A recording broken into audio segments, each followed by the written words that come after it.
Good morning. I had issues getting on. I don't even know how I got on, but this morning it was trying to make me go back to my state ID, and I don't know what I did. In any event, let's go on the record. It's November 5th, 2020, and the Board of Building Appeals is convening to consider the first active case on its docket, which is it's an elevator division case, and it's case number 20-0113. It deals with elevator adjudication, dealing with the property located 801 Washington Street, located in Toledo. My understanding is that the appellant will not be appearing, John Ringer. At least that's the understanding. If Mr. Ringer is on phone or on Microsoft Teams, I'd ask that he enter his appearance. And if not, Mr. Updike, would you enter your appearance, please? Charles Updike, Chief Elevator Inspector for the state of Ohio. Okay, and Susan, would you swear Mr. Updike in? Chip, would you stand, please? If you swear or affirm, no, just Mr. Updike, okay. Mr. Updike, do you swear or affirm that the testimony you'll give today will be the whole truth and nothing but the truth? I do. Thank you. I think the other Chip stood because he thought he was being sworn at. That's an everyday occurrence. Exactly, it was just habitual, I understand. All right, Mr. Updike, you have the floor. You want to explain the issue and the division's sentiments regarding the same? Yes, thank you. Make sure I'm not on that. Everybody, right? You are faint. Is he? Well, let me ask. Maybe it's me. Is he faint to everybody else on the? Yes. Okay. All right. All right. I'll speak louder. How's that? Yep, that works. All right. The owner is seeking a variance on a passenger elevator where the net platform exceeds 42.2 feet squared per the ASME standard. Prior to the modernization, the elevator was classified as a freight. Part of the modernization including utilizing the existing freight structure and the footprint of the hoistway, as well as converting to a passenger elevator for public use. The modernization of the passenger elevator has a net platform of 58.05 feet squared. All of the requirements pertaining to the passenger elevator for use by the public is compliant with the current standard. No objections or conditions. So basically what they had here was a freight car, and they've leveled it clear down to the bottom frame, and they installed a passenger car on a freight platform. And the ASME standard has a limit on how big the passenger car can be. And unfortunately, this is actually a good thing for this customer because I believe it's a U-Haul facility or something like that. So they will be hauling some larger things in this passenger car. So it's just basically an oversized passenger car with all the amenities of a passenger car. Okay, questions of Mr. Updike? Why is it, do you know why the limit is of 42 square feet? They don't want you to overcrowd it. I mean, is it a weight consideration then? If it's Yeah, there's a weight, I don't know what it is for passenger because it's prorated as you grow, but it's so many pounds per square feet. So is it a problem if you now have a bigger one and you have more weight in it? Well, it will hold it because it still has the original freight capacity, if you will. We've actually lowered the capacity of this car because it is a passenger car now. You can't overload this because, well, you can overload anything, but the doors are limiting you to what, 3.5 feet of freight that you can wheel in there. So there won't be any forklifts or anything like that driving on this car. It'll be all hand carts, that sort of thing. So if anything, it's safer than it was before. Oh yeah, absolutely. Okay. Yeah, it's the public's not manipulating freight cars anymore. They're manipulating just a passenger car hitting a button, the doors open, where the old doors used to be vertical sliding. These are all horizontal sliding doors.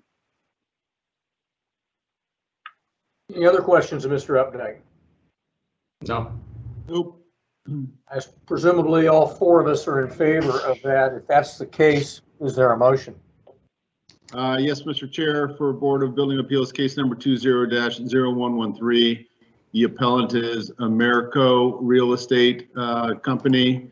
for the premises located at 801 Washington Street, Toledo, Ohio, 43602.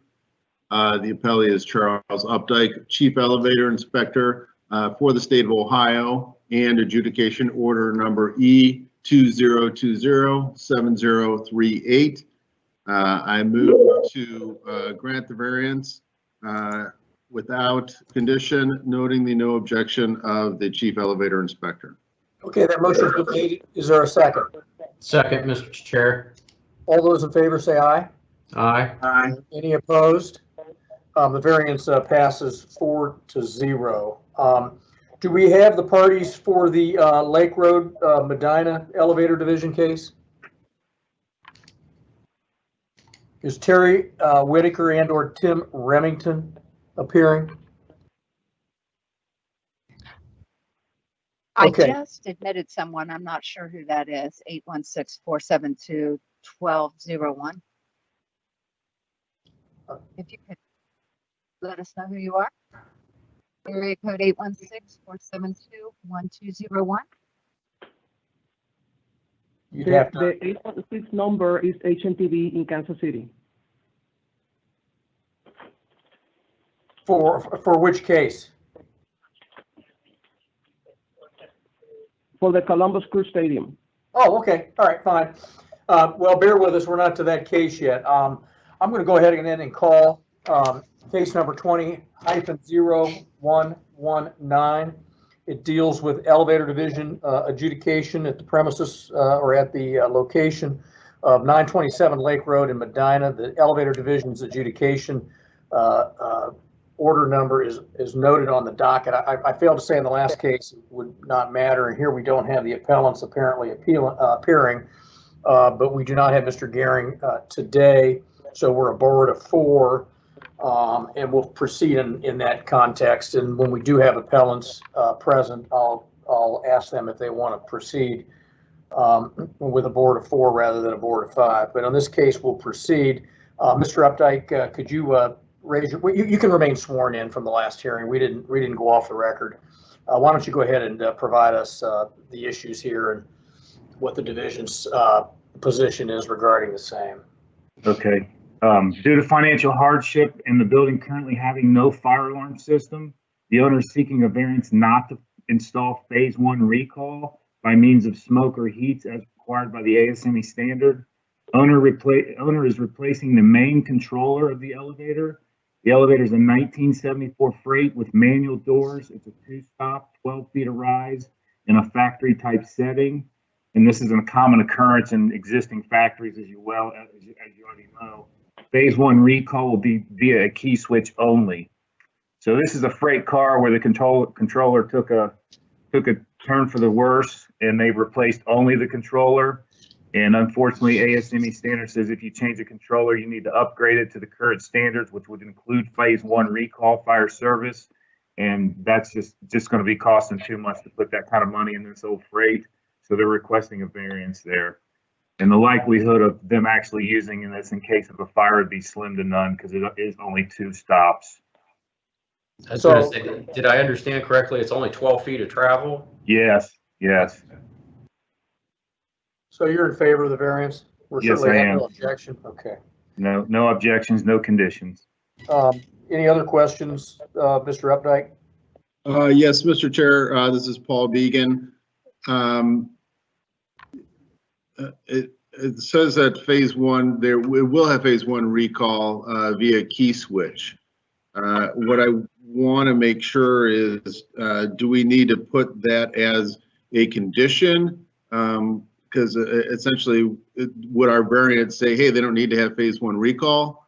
Or I don't know the specific code reference in the ASME enough to know that if we give that variance, they say, hey, we don't have to do phase 1 recall because we have a variance for it.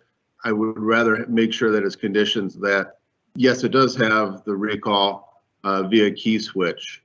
If you, and again, I don't know the variance for the ASME code that we're actually would be granting a variance for it. I don't want to give them a path to say, hey, no, we don't have to do it at all. So he's trying to protect against the future. Yeah. Yeah, if I could add that phase one recall is required to recall by smokes or heats or a key and a key switch. So the variance is the way I intended to write it, and maybe it didn't come across that way. The variance was for the no recall via smokes or heats, but it will still continue to recall by a key switch. But if you want to spell that out as a condition to make it more clear, I agree with that. Okay. No, again, because we would grant a variance to a specific code section, Okay. which probably is the entirety of that section. Yes. Right, per the adjudication letter. And then this might be for my firefighter colleague on the board here. I would assume here in Cleveland that the fire department would want to have some kind of say in this one. Is it necessary, you think, to get a letter of no objection from the fire official for this one, or is it not that big of a deal? Valid question. If I could add, this car has never had fire recall, so the fire department doesn't even know it does or does not have it at this time. Oh, It's Go ahead, Yeah. Chip. I'm sorry. No, that's fine. It's 1974 technology. This thing has nothing on it, and it's going to continue to have nothing on it. But it could be a good idea to let the fire department that there was an opportunity for an upgrade. Maybe they want to enforce that. I don't know. I don't know that from a financial and a practical standpoint, it makes sense to tie it to a smoke alarm system, but maybe just a notification to the fire department that, hey, this elevator exists and there's a key switch for it for recall purposes, and they can work with the property owner to locate that if they have a Knox box or whatever, that fire department and the building owner can coordinate for the location of that key. Okay. How about fire department notice, or again, if you don't think that no objection is necessary, a fire department notice, so that we could have Mr. Updike send them, hey, we just want to let you know we gave him a variance. Yeah, that's what I mean. I'm trying to think of the phrase we use when we talk about sending out the certificate of occupancy to the authority having jurisdiction. Yeah. Okay.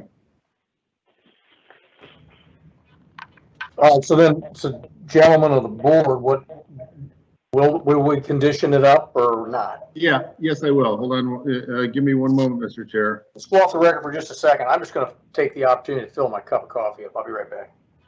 Susie, we'll go off record. Okay.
Paul turned his camera off. I'm assuming he's still preparing the proposed condition.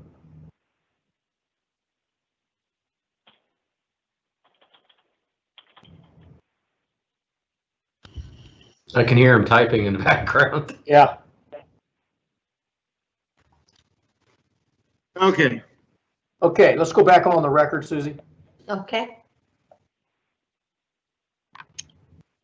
this variance is conditioned upon the following. Number one, fire service phase one recall shall be provided via key switch only and to the satisfaction of the chief elevator inspector.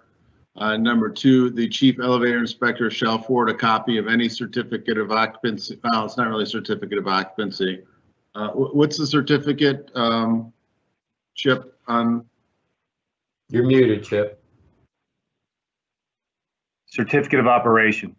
Okay. Number two, shall be the chief elevator inspector shall forward a copy of any certificate of operation to the fire department having either emergency response or fire prevention responsibility. Those, Chip, are you okay with those? Yes, sir, and I will. Okay, very good. I would entertain a motion. Yes, Mr. Chair, for Board of Building Appeals case number 20-0119, the appellant is Tim Remington and Rembond 2 Limited for the premises 927 Lake Road, Medina, Ohio 44256. The appellee is Charles Updike, Chief Elevator Inspector for the state of Ohio, and adjudication order number E 2020-22094. I move to grant the variance subject to the conditions previously read in the record and noting the no objection of the chief elevator inspector. Okay, that motion is made. Is there a second? Second, Mr. Chair. All those in favor say aye.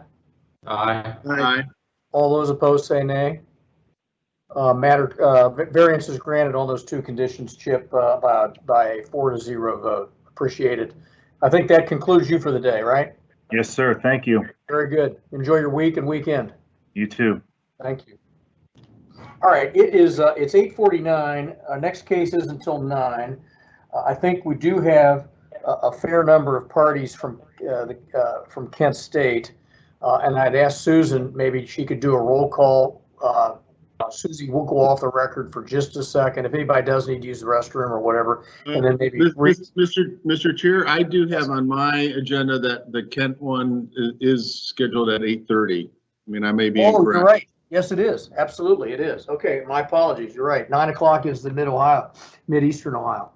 Okay. Well, let's let me. Who's gonna be the principal party appearing for Kent State? I believe it's myself, William Arthur. It's not Kent State. It's for Kent. Yeah. property management. Yes. Yeah, you're right. You're right. And understood. And then how many parties are going to be with you? I don't know if the architects are on, but other than that, I'd be the only one. Okay, Mr. Nitschke, are you on? Yes, I am. Okay, I see you. Thank you. All right, well, let's, if everybody's ready to proceed, let's do that. Let's call case number 20-0117. This is a Kent adjudication matter, and it deals with the premises at 124/130 East Main Street located in Kent. And the building authority's adjudication number is noted on the docket. Mr. Arthur, go ahead, enter your appearance, state your full name, spell your last name since we're making a record on this, and the capacity by which you're here representing the appellant. If there is anybody else, I'll ask for them to enter their appearance if they're also appearing on behalf of the appellant. We'll have Mr. Nitschke do the same thing. We'll have an oath administered, and then I'll go over the fact that we're down one person on the board and get everybody's consent to move forward or hear any concerns in that regard. Go ahead, Mr. Arthur. Yes, my name is William Arthur, last name Arthur, and I'm the managing partner of Arthur Property Management in Kent. Okay, and anybody else appearing for the appellant? Okay, Mr. Nitschke, would you enter your appearance, please? All right, my name is Robert Nitzsche, Nitzsche, Chief Building Official, City of Kent. Okay, sorry, I didn't pronounce the name right. My apologies. All right, if each of you would stand, raise your right hand. Susie, would you administer an oath? Yes. Will you raise your right hand, please? Do each of you solemnly swear or affirm the testimony you will give today will be the whole truth and nothing but the truth? I do. Thank Okay. you. Mr. Arthur, Mr. Nitzsche, we are a board of 5. That's the way we were created by the legislature. Mr. Chair, Yes. I just wanted kind of to note, we have Mr. Corcoran on, and he did stand a swearing. Is he representing on this Oh, you didn't case? enter his appearance. I asked him. Okay. Charles? Corcoran, Corcoran, Contract Plan Examiner, City of Kent.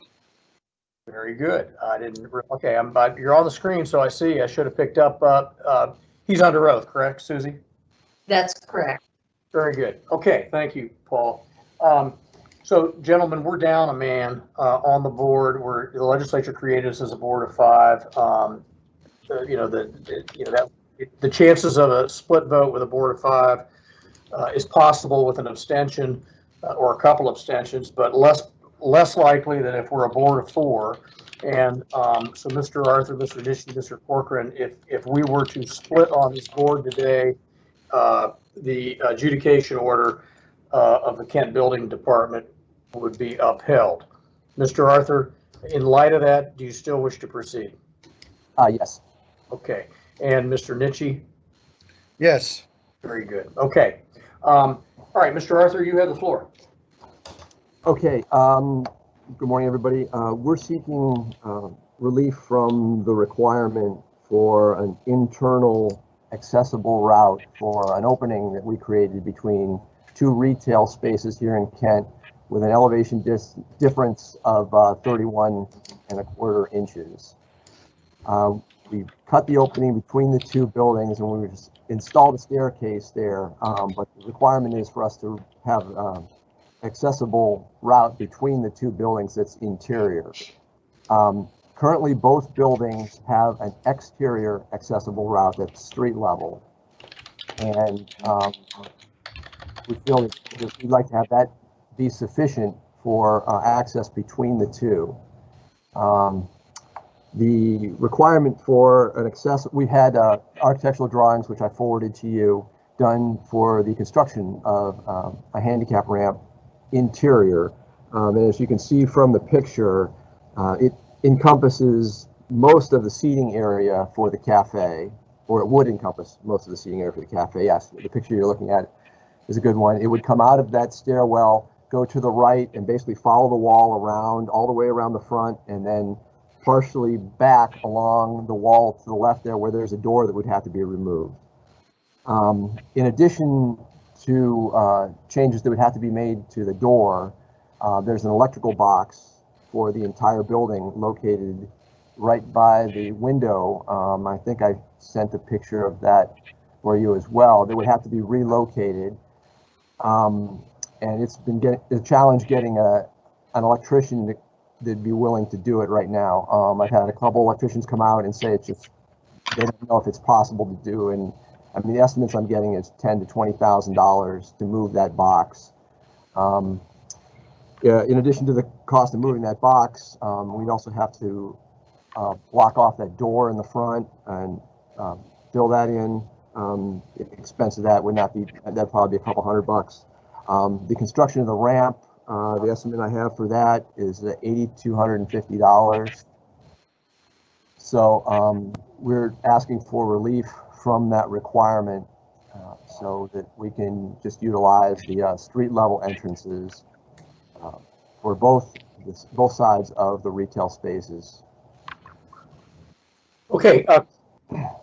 Questions of Mr. Arthur before we hear from the building officials?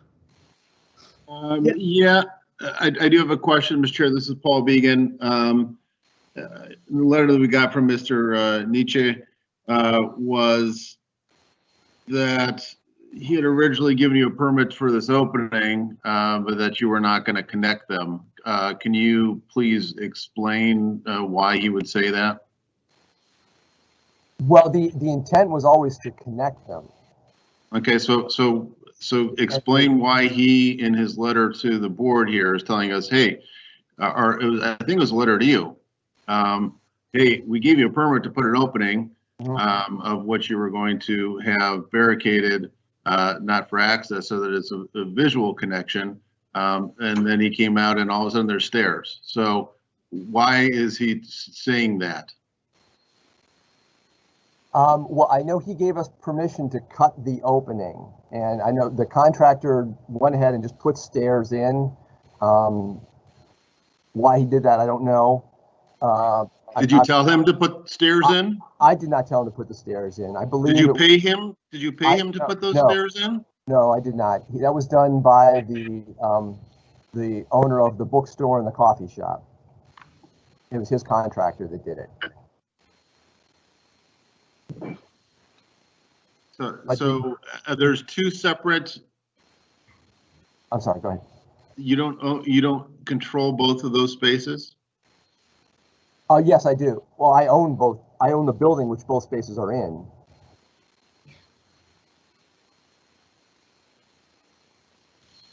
I think I'm a little bit more confused now. Did you or did you not contract with somebody to create that opening and put those stairs in? No, I did not. That was done by the individual who is renting both sides of the building. Do you have any ownership in any of those two entities that operate those businesses? I do not.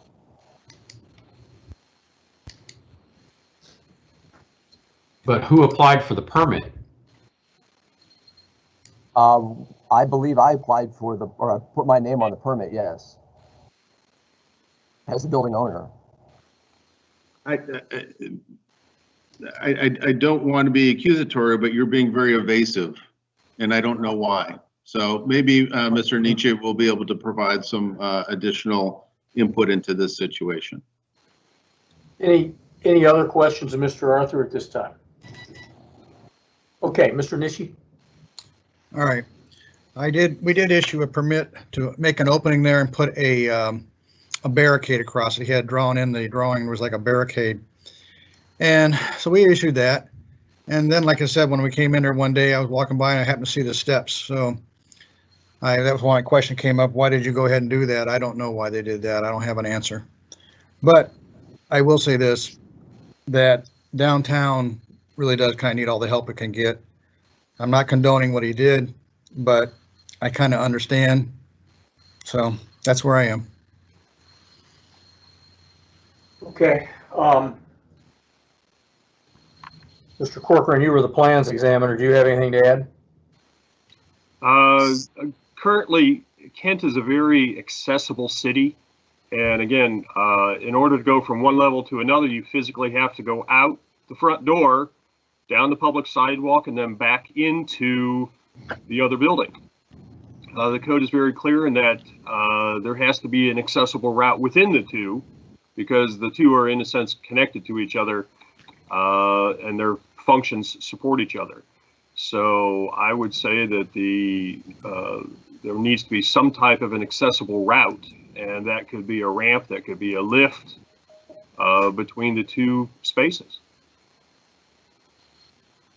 Okay, questions of either of our building officials? I have a question. When did this drawing that we're looking at that shows a nice design of a ramp appear? Was that during the review process, or is that came later?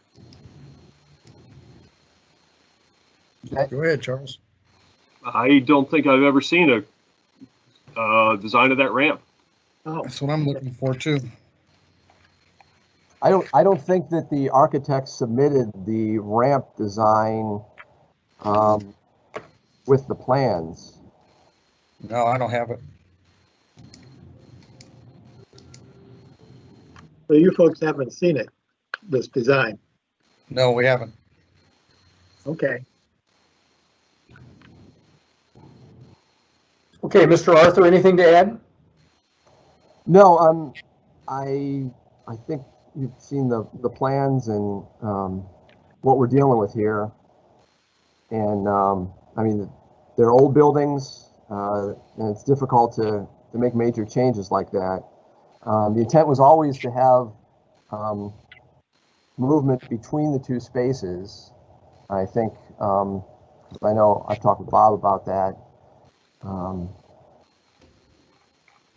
That's about all I have. Okay, anything further from Kent Building Authority? I have a question. So the sidewalk out front slopes that much? Yes. Yes, it does. Yeah. Okay, The street slopes. It's on a hill, okay. slight hill. Okay, let's round table this. What are the thoughts, members of the board? Okay. Well, I guess I'll start, and Paul, correct me if I'm wrong, but that door appears to swing the wrong way.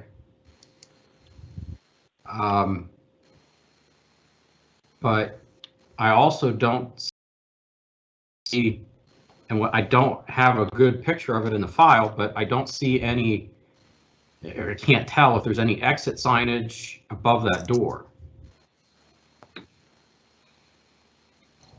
Are you speaking of the, I'm sorry, but are you speaking of the door on the top of the drawing, the exterior door? It's drawn incorrectly. It swings out. Well, now that you mention it, yes, that door, but in that vestibule and the last exit book and coffee house, the doors on the top or the bottom of the vestibule, I think they swing the wrong way. They swing in, not out. And they're allowed to swing in when the occupancy is less than 50 people. Okay. In this particular case, these don't look like they're very big stores. I think No. it's probably typical of this area. I mean, and again, I'm looking at pictures. Both of those doors do swing in. But is there exit signage above it? There is in one of them. I can't tell on the other one. Yeah.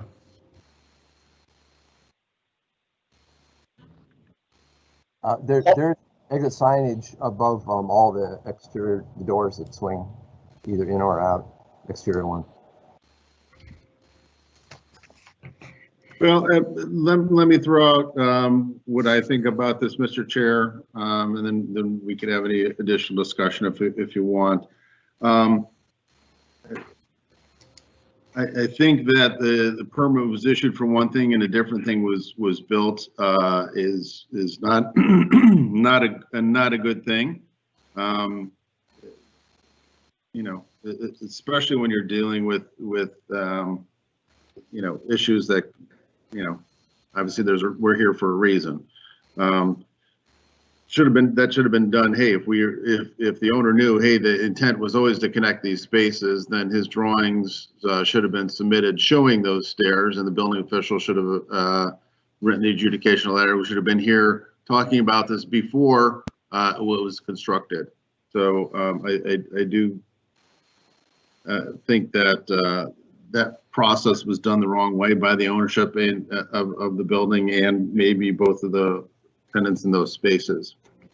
That being said, I do think, no disrespect to Mr. Corcoran, who's usually very good and thorough, perhaps in this case a little bit too thorough and a little bit too conservative in his interpretation of the code as far as interconnectedness of spaces.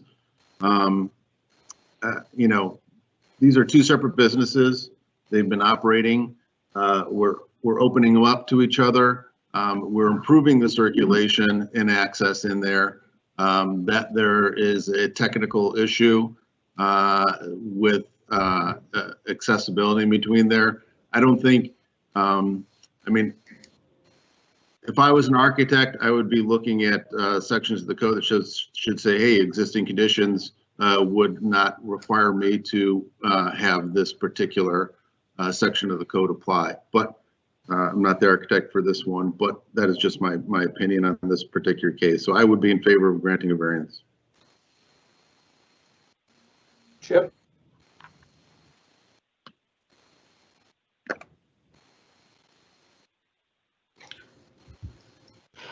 I think based on the age of the building, the fact that it's landlocked, you can't accommodate or make alternative arrangements for accessibility, I can find my way to the variance.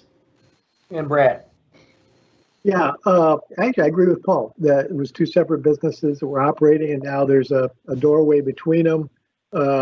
Looking at this drawing, this ramp really is a long, long ramp, and it seems like, way more than what it should be intended by the code for something like this. So I would have,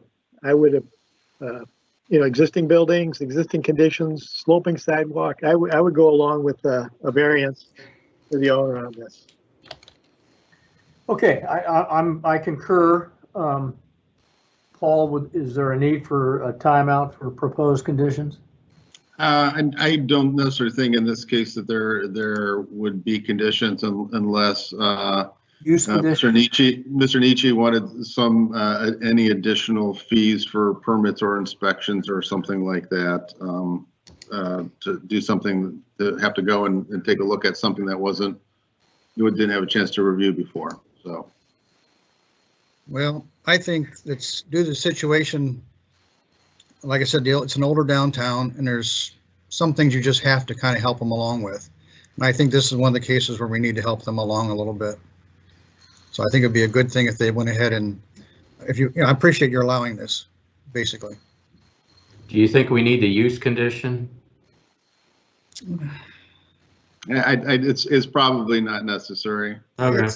No, it's a little bookstore and a little vinyl store, and they're trying to put the two together and trying to make a living. And those spaces don't rent very well, to be honest with you. And he's trying the best he can to make it work, and I really don't have a problem with that. Okay. Okay. Then I think is there going to be a use condition, Paul, or just? No, doesn't sound. Yeah, I don't think it's necessary in this case, Mr. Chair. Okay, I'd entertain a motion. For Board of Building Appeals case number 20-0117,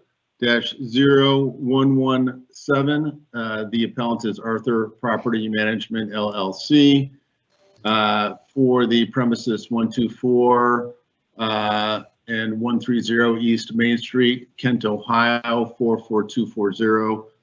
The appellee is Robert Nietzsche, building official for the City of Kent Building Department, and adjudication order number 2020-0000013. Yeah, it's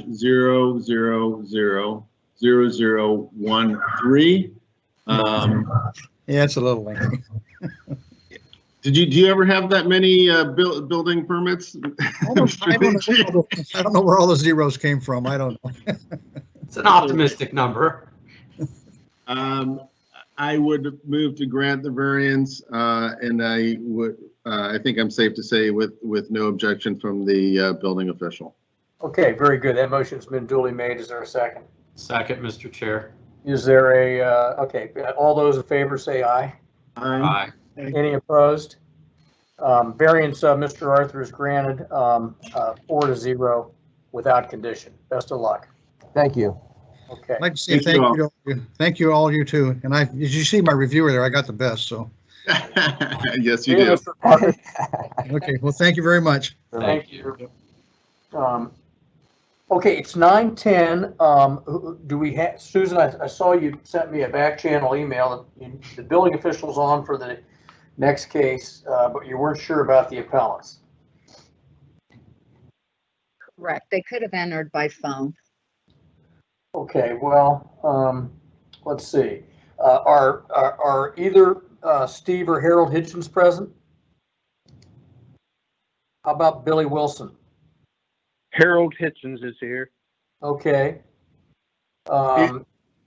Will Steve Hitchens be appearing? It doesn't look like it. And what about Mr. Wilson? That's my secretary. She's sitting here, but. Yeah. Oh, Billy. Okay, very good. Okay, good. Okay. Apologize. And Mr. Baumann, you're here, correct? He was. You can hit *6 to unmute your phone. Mr. Baumann, are you present? Yes. Can you hear me now? Yes. Okay. All right. Well, let's. Sorry about that. We'll go ahead and then we'll maybe take a break for Susie's benefit after the next case for a minute. It's 9:12. We're going to consider the 9 o'clock portion of our docket. This is case number 20-0118. This is a Mideastern Ohio Building Authority case. Its adjudication number is noted on our docket, and it deals with an aircraft hangar located in Coshocton. Let's have an introduction. First, Mr. Hitchens, would you enter your appearance, and then Ms. Wilson, would you enter your appearance and state your full name, spell your last name for the court stenographer, and the capacity by which you're here representing the appellant. We'll do the same thing with Mr. Baumann on behalf of the building authority. Okay, my name's Harold Hitchens, Hitchens. I'm the engineer for the appellant. Okay, and Ms. Wilson? Billy Wilson, Wilson. I'm Mr. Hitchens' secretary. Okay, all right. So you may not really be hearing, but you just appeared. And Mr. Baumann, would you enter your appearance, please? Yes, my name is Jason Boffman, Beaughman, and I'm the building official and plans examiner. Thank you. Much appreciated. All right. Ms. Wilson, if you're not going to be part of the hearing, that's fine, but at least Mr. Hitchens and Mr. Boffman, if you would please stand, raise your right hand. Susie, would you administer an oath? Yes. Would each of you raise your right hand, please?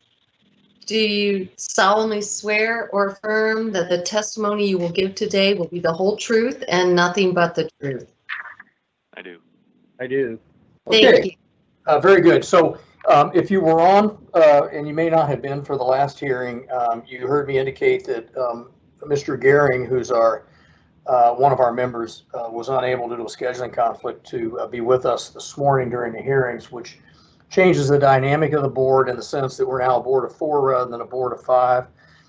The chances of a split vote increase probably with a board of 4 than it does with a board of 5. And the reason I tell you that, Mr. Hitchens, and Mr. Boffman for that matter, is that if our board were to split today, Mr. Boffman's adjudication order would stand, and you would not, Mr. Hitchens, walk out of the hearing with a variance. In light of that, do you still want to proceed today? Yes. And Mr. Boffman, any objection to that? No. Okay. All right. Well, Mr. Hitchens, you have the floor.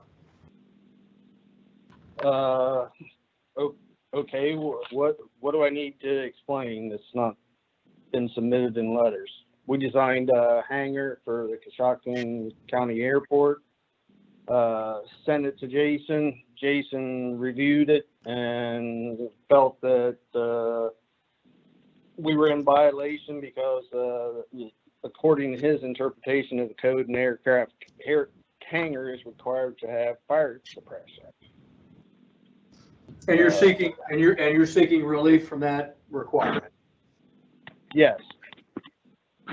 Can I ask the question why you think it's an interpretation? And I think it's pretty clear in the code that it says, and I'll read it verbatim here. On 412.4.6, aircraft hangar shall be provided with a fire suppression system. It says that right in the code. I don't know how that's misinterpreted. Isn't there an exception to that? Well, maybe our board. There is an exception for not requiring foam, but just a fire suppression system. So a fire suppression system is always required, except if it is a Group 2 hangars operated by a fixed base operator used for storage of transient aircraft only shall have a fire suppression system, but exempt from foam requirements. So there's an exception, but exception only from the foam. And that's the way Jason explained. Yes. Let me switch it up for a second. Mr. Boffman, what do you have to say that might clarify what's on the record already, and what's the position of the building authority? Okay. I think the reason we find ourselves here today is this is the second aircraft hangar that has been submitted to this department. And I missed this section of code on my first review, which say was 3 years ago. And so Mr. Hitchens submitted plans and I said, hey, you got to have a suppression system. And he said, well, it's sitting right next to the one that you approved 3 years ago that isn't suppressed. And he's not wrong. I missed that section of code and I didn't enforce it 3 years ago. So I explained to him, I know now, I know better. So this is where we find ourselves. Okay. So yeah, that's why we're here today. Okay, let's do this. Members of the board, questions of either Mr. Hitchens or Mr. Boffman. Well, I guess I'm going to ask the first question. What is their municipal water supply? Yes, there is a water supply up at the airport. The building that we're building is 300 and some feet away from the nearest building.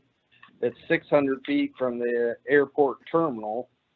It's about 200 feet from the nearest fire hydrant. So water is not the issue. Right. It's just the cost of the system itself. I also wanted to, Jason doesn't know this because he didn't approve all these, but currently at the Coshocton County Airport, this building is all by itself up towards the north end of the airport. Down on the south end of the airport, about 1,800 feet away, are 8 buildings which store 28 aircraft, none of which are sprinkled or fire suppression of any kind.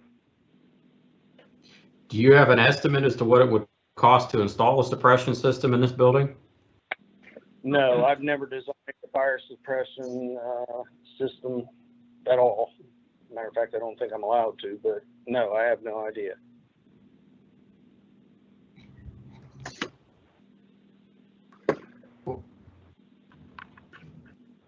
Any other questions of Mr. Hitchens or Mr. Boffman? I also wanted to point out that we got a letter from the local fire district fire chief who said he was okay with us not having a fire suppression or sprinkler system. He did ask us to add another door on the back of the building so that his guys it would be easier to get a fire hose into the building from the back than from the front. So he asked us to add another man door on the back side of the building.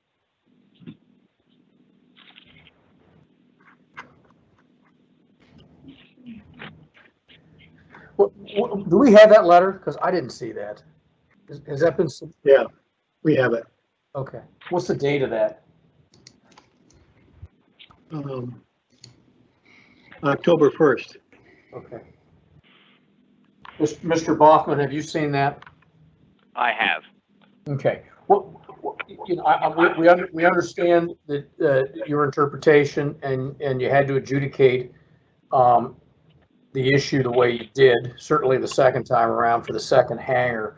What's the position of the building department as it relates to the matter being in front of us, exercising our discretion?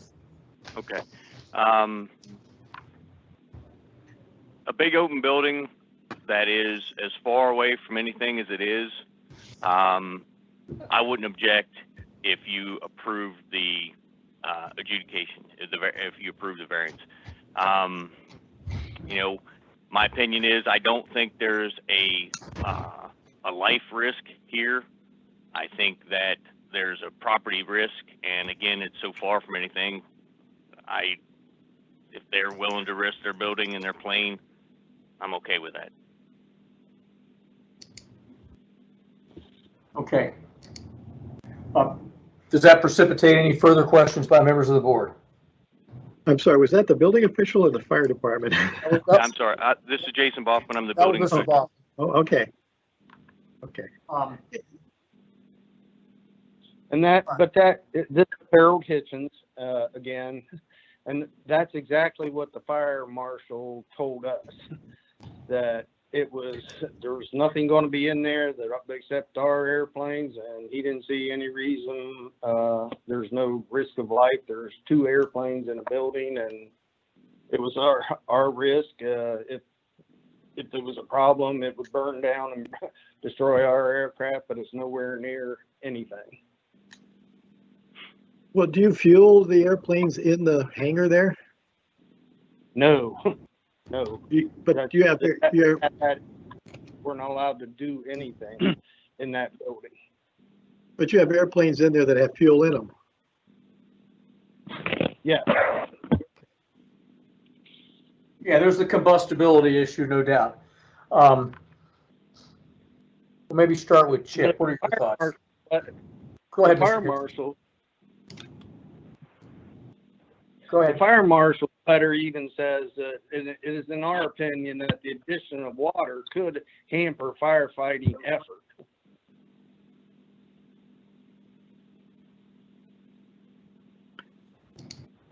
Well, I don't agree with that statement. I mean, but that's his opinion. It's his jurisdiction.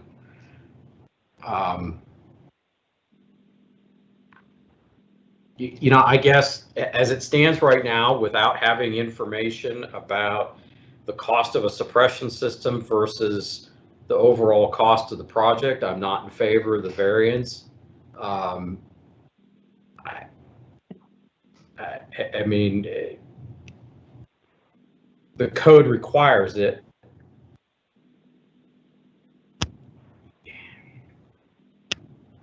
I mean, I got to be honest. I mean, if I'm going to store my aircraft, if I've got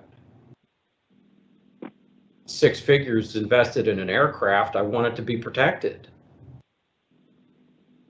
And there is highly flammable fuels stored in those aircraft. I mean, right now I'm not in favor of the variance based on the safety factor, based on the safety issues, but also because we don't know we've not been presented with what the cost factors are. Mr. Hitchens, we generally, when we are considering a variance, particularly with fire protection, hardship is generally a relevant consideration in our discretion, obviously, and that I think we put that even in our notice, that if there's going to be a hardship as a result of what the building and fire code mandate, that the appellant be ready to provide, you know, some sort of financial information as to what that economic hardship is. And I just heard our fire official on the board indicate that the record's silent exactly on what those numbers might be. And I guess, Chip, I'm putting words in your mouth, but short of some hardship evidence, you'd remain in favor of the adjudication. I would. I mean, and the one factor that is not an issue is water supply. I mean, we have a municipal water supply servicing this facility. Mr. Hitchens, is this a heated facility? No. Okay.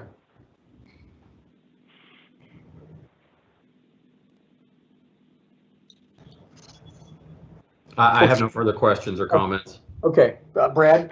I have a question actually for Chip. I mean, can you do they have foam systems that can be incorporated into this hangar rather than water?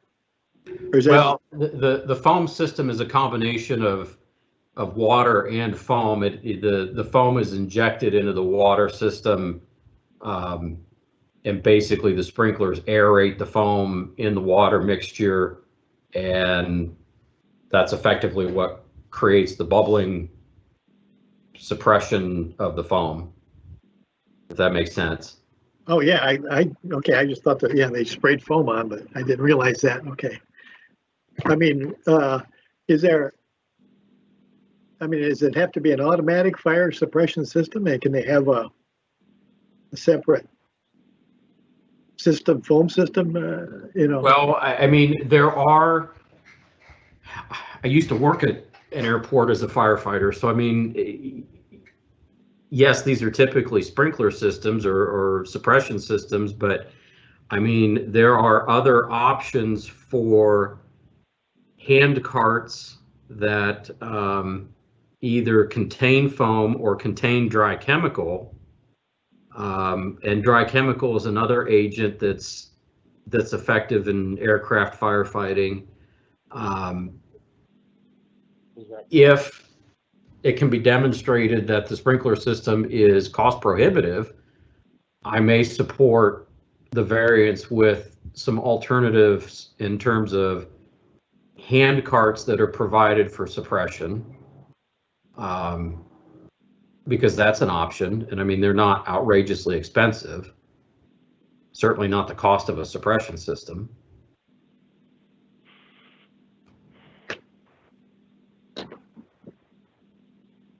Okay, thank you, Chip.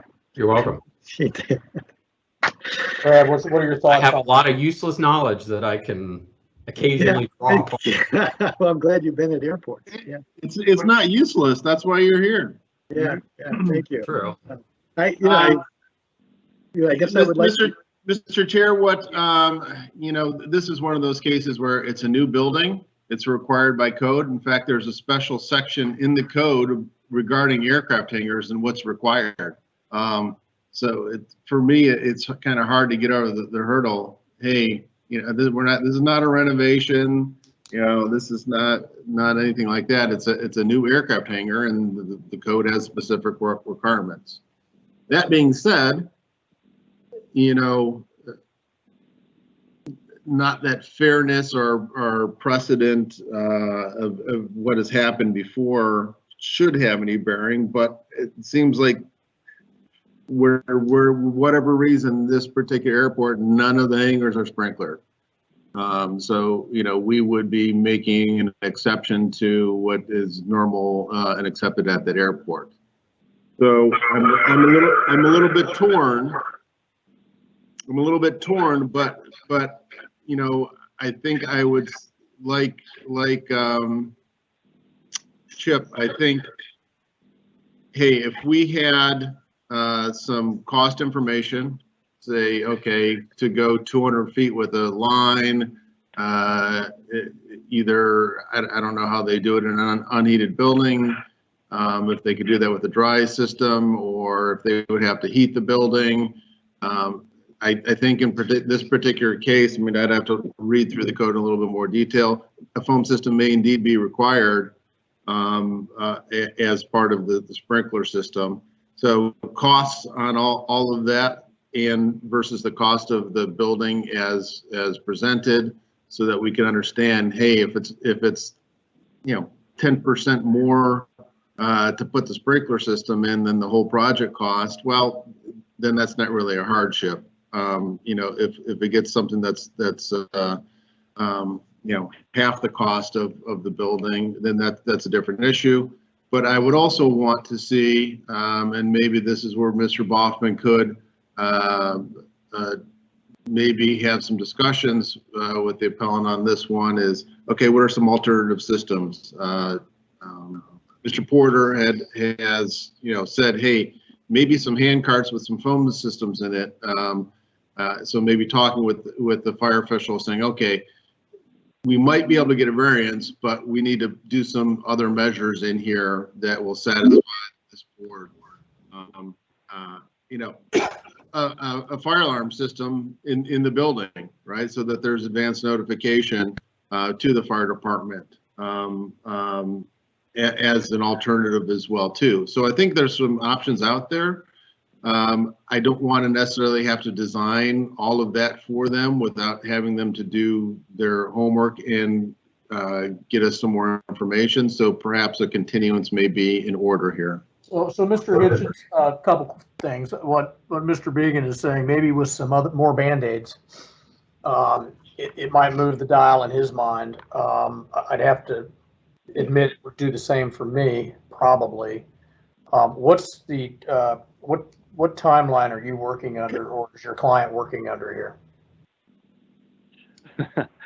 The building material, all of it was delivered to the job site about 2 weeks ago. Okay.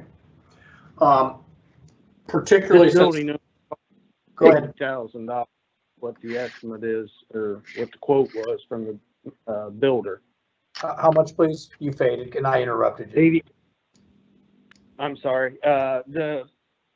The cost estimate given to the owner by the builder was $80,000. And all the material has been purchased, the trusses, the posts, the siding, everything's laying up at the airport. So we have, particularly since we've gone remote since late April, I think, early May, have become pretty nimble in granting relatively short continuances if the parties can confer. So our next hearing would be the 16th, which is not that far off. If that would allow you and Mr. Boffman perhaps to huddle and have the discussions along the lines Mr. Began suggested. That's one option. Before we get there, though, I guess we haven't heard from Brad. Oh, I got a couple questions, I guess, for Mr. Baumann, the building official. And there are some other provisions looking in the code, particularly about the floor construction, the sloping of it, and I assume that applies to this. And there's ditches right here, and there's a catch basin that would direct any spillage. Is that something that needs to be looked at as far as the approval of this site? There are different provisions about making sure the floor and having an oil separator and things like that on a hard surface in the hangar. So you might look at that and see if that applies to this project. Seems like it does. But having said that, that wasn't part of the adjudication, but I just noticed that's in there. I agree with Paul that we should, they really need to show that there is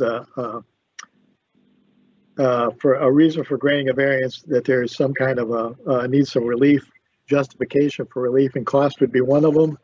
And I would be open to continuance and maybe looking at some other things that could help, not just cost, but maybe make some provisions for in lieu of sprinkler system. So I would be in favor of Mr. Hitchens, is 80,000 the amount of the building all in, or is that just the materials? No, that's the total cost. Okay. So the fire protection might be a sizable percentage of that, but we don't know those numbers. Mr. Boffman, do you have anything to say at this time? I don't. It sounds like you are heading down the path of suggesting a continuance, and more than willing to work with Mr. Hitchens before the 15th to help gather that information. Yeah, Mr. Hitchens, I don't want to put any gun to your head, but if this were to be deliberated on today, I get the sense that Brad and Chip and Paul and yours truly would probably vote to uphold the adjudication order, and you'd have to start the process anew. We could continue this matter and try to get you on the November 16th docket and allow you and Mr. Boffman to get together and be in a position on the 16th to present us some of the information that seems relevant and significant to the board members. Is that something you'd object to? No, I certainly wouldn't object to it, but I leave tomorrow for a week's vacation, so that pretty much uses up the entire time that I got to work on it. It doesn't have to be for the 16th. We could move it out to a different one. I think the chair is just trying to let you know we can get you back on soon. It doesn't have to be that way. Susan, what's our date? Okay. What's our next date after the 16th? We will be here on November 17th as well as, and then December 4th. Okay. Mr. Hitchens, we could put you in on the 4th as well.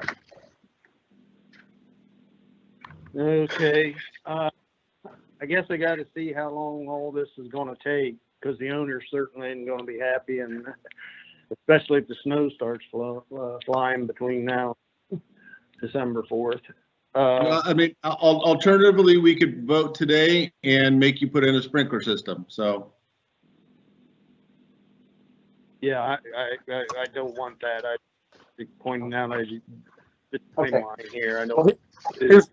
here's what I would suggest. We'll do this formally. We'll continue this matter. We'll continue it to December 4th. In the event that you're able to work on a shorter time frame, our executive secretary, board secretary, Susan Steer, can be consulted, and we can try to advance your hearing date to the 16th or the 17th, probably the 17th, I guess. That would be helpful and appreciated. You know, we're trying to be a board of commerce and move things along, but there's some information that, you know, we're in a void right now, and there's not a comfort level by members of this board to just give a wholesale pass to the fire protection requirement that the code requires without further information. I mean, that's just the reality. All right, I'd entertain a motion to continue. So moved, Mr. Chair. Is there a second? Second, Brad Smith. Okay, members of the board, all those in favor say aye. Aye. Any opposed? Okay, Mr. Hitchens, Mr. Boffman, hopefully you can get together, you know, work within the time frame, and particularly Mr. Hitchens provide some of that information, get in a position to be able to the next time, whether that's December 4th or November 17th, or whatever hearing date, to be able to provide information that this board considers to be probative to its ultimate decision. That being, so the matter is continued, but Mr. Hitchens, anything you want to say further at this point? No, thank you for your time. Appreciate it. And Mr. Boffman? Nope, I'm good. Thank you. Okay, very good. We stand adjourned on this case. Thanks, Jason. Yes. Hey, call me later this afternoon, Harold. I will. Thanks. Yep. All right, we were a public portal on that communication. All right, let's take a short break, and then we'll come back and call our next case. And in the interim, Susan, if you're still available and you want to make sure that the parties are available for the next case, well, it's Mr. Boffman will be on the next case. So I'll make sure everybody's ready. Oh, they are ready? Well, does anybody? Susie, do you want a break? No, I'm good. Thank you. Brad, Paul, or Chip? No, I'm fine. I'm good. Okay, let's call the next case, then we'll take a short break. All right. This also is a Mid-Eastern Ohio Building Authority case. This is case number 20-0123. This deals with premises known as the Value Care Ambulance premises located in Zanesville, and the building authority's adjudication numbers noted on our docket. Let's have an introduction of the parties. Let's begin with Mr. Addis and others, whomever, it doesn't matter which order, that are appearing here on behalf of the appellant. But state your full name and then do us the pleasure of spelling your last name, and then the capacity by which you're here, architect, contractor, owner, etc. Sure, thank you. This is Brian Addis. I am architect with APG Architects in Zanesville, Ohio, representing Value Care Ambulance Service. Also with me today is the owner, Stephen Jamie Baker. You want to say hi, Jamie? Good morning, Jamie Baker, B-A-K-E-R. Also, owner of Value Care Ambulance Service. Also with us is the structural engineer, Matt Derwachter. Matt, you want to say hello? Yeah, this is Matt Derwachter, structural engineer, D-E-R-W-A-C-T-E-R, with Derwachter and Associates. Thank you. Also with us on the call is Sean Smith with VMP Engineering. He is the MEP engineer. Sean? Okay. Good morning, this is Sean Smith. Okay. Smith is S-M-I-T-H with VMP Engineering. Yeah, that's a tough one to spell. Yeah. My last name is spelled A-D-D-I-S. First name is B-R-I-A-N. Thank you very much. That was actually a very orderly presentation of the appellant's appearance. Thank you very much for that. And Mr. Boffman, Jason, you're still present, correct? Yes, sir. Okay. Gentlemen, if you'd each stand, raise your right hand, face Susie, our court stenographer. If you have a camera on the screen, raise your right hand and she'll give us the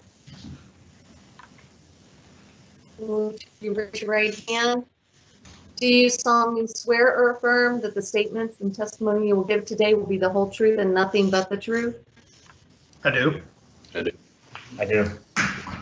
So, Mr. Adams, maybe I'll defer to Mr. Derwachter on this, but Mr. Derwachter, we're a board of 5. Today, we're only a board of 4 because we're down 1 member due to a scheduling conflict. The likelihood of a split vote, which is generally not very likely, but a likelihood of a split vote is greater probably in the instance of a board of 4 than a board of 5. Notwithstanding that, any objection on your part to proceeding in front of a board of 4 today? I believe that you were directing that at Mr. Baker, correct? Yeah, the owner. Oh, the owner's Mr. Baker. You're right, not Mr. Derwachter. I'm sorry. Yes, Mr. Baker. Right, no problem, Mr. Chair, and that is okay with me.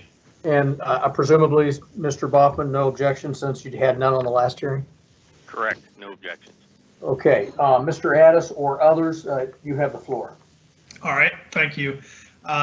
So in the adjudication order 2020-4 from the Mideast Ohio Building Department, there were 2 items cited.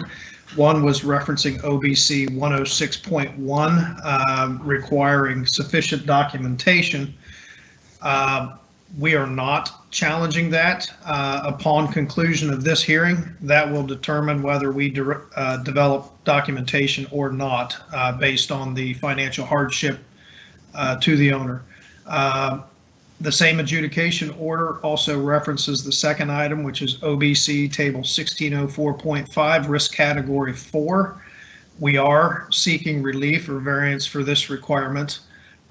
So with that, I would like to ask Mr. Derwachter to give us a report, if you would, Matt, of your findings in analyzing the proposed building.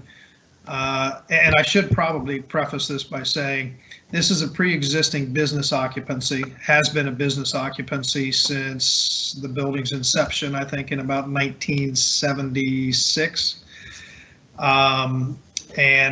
Jamie is wanting to locate his ambulance service, which is a business occupancy, to this location. However, the challenge is meeting that risk category level 4. So Matt, would you tell us what you found with the building and what the hardship or the cost impact would be to implement that? Yes, the building itself was constructed in 2 phases. The original construction, which is closest to Maple Avenue, which runs north and south roughly, is a unreinforced masonry building with pre-engineered wood trusses. It's a single-story structure. It is lacking in quite a few areas as far as load path that would be required to achieve a risk category 4 structure.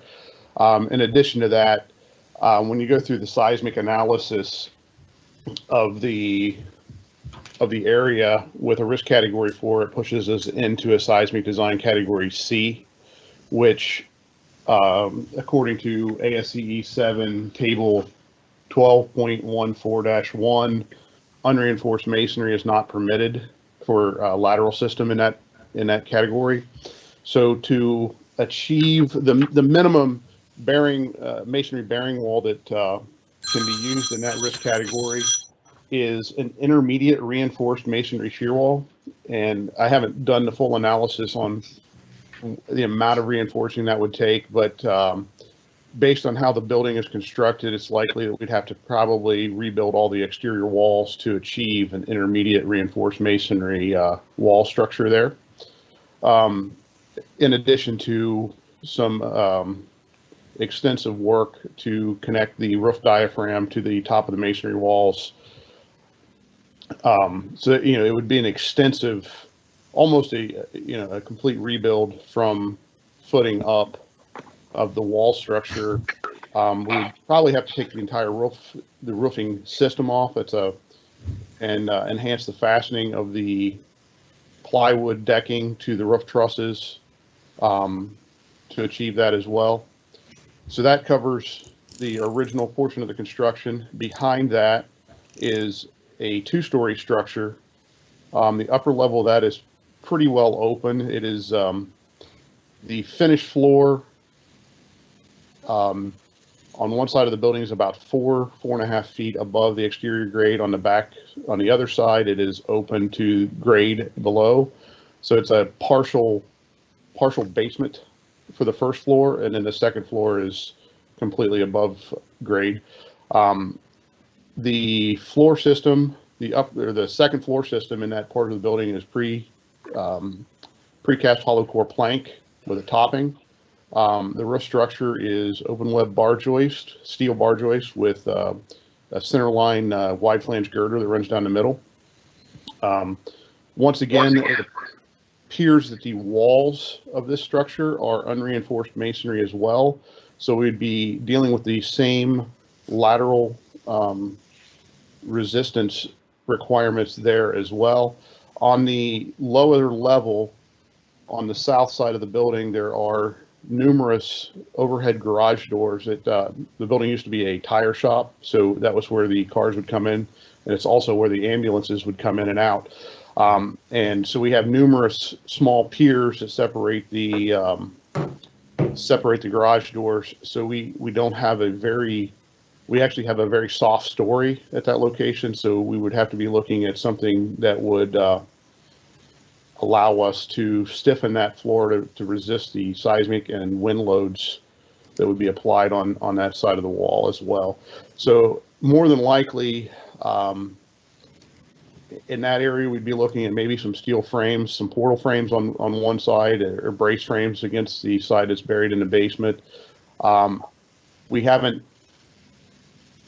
There's a chance that we might be able to add reinforcing to the walls on the second floor to the roof, but have not determined exactly that we can do that yet. We'd have to do some destructive investigation to determine whether or not we'll be able to do that or not. And once again, that would be to try to attain an intermediate reinforced masonry shear wall.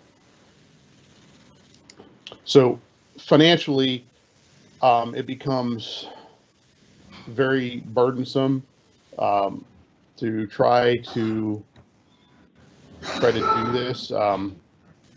We're probably talking in a neighborhood of, just from the structural, enhancements, would probably be in the $300,000 to $500,000 range.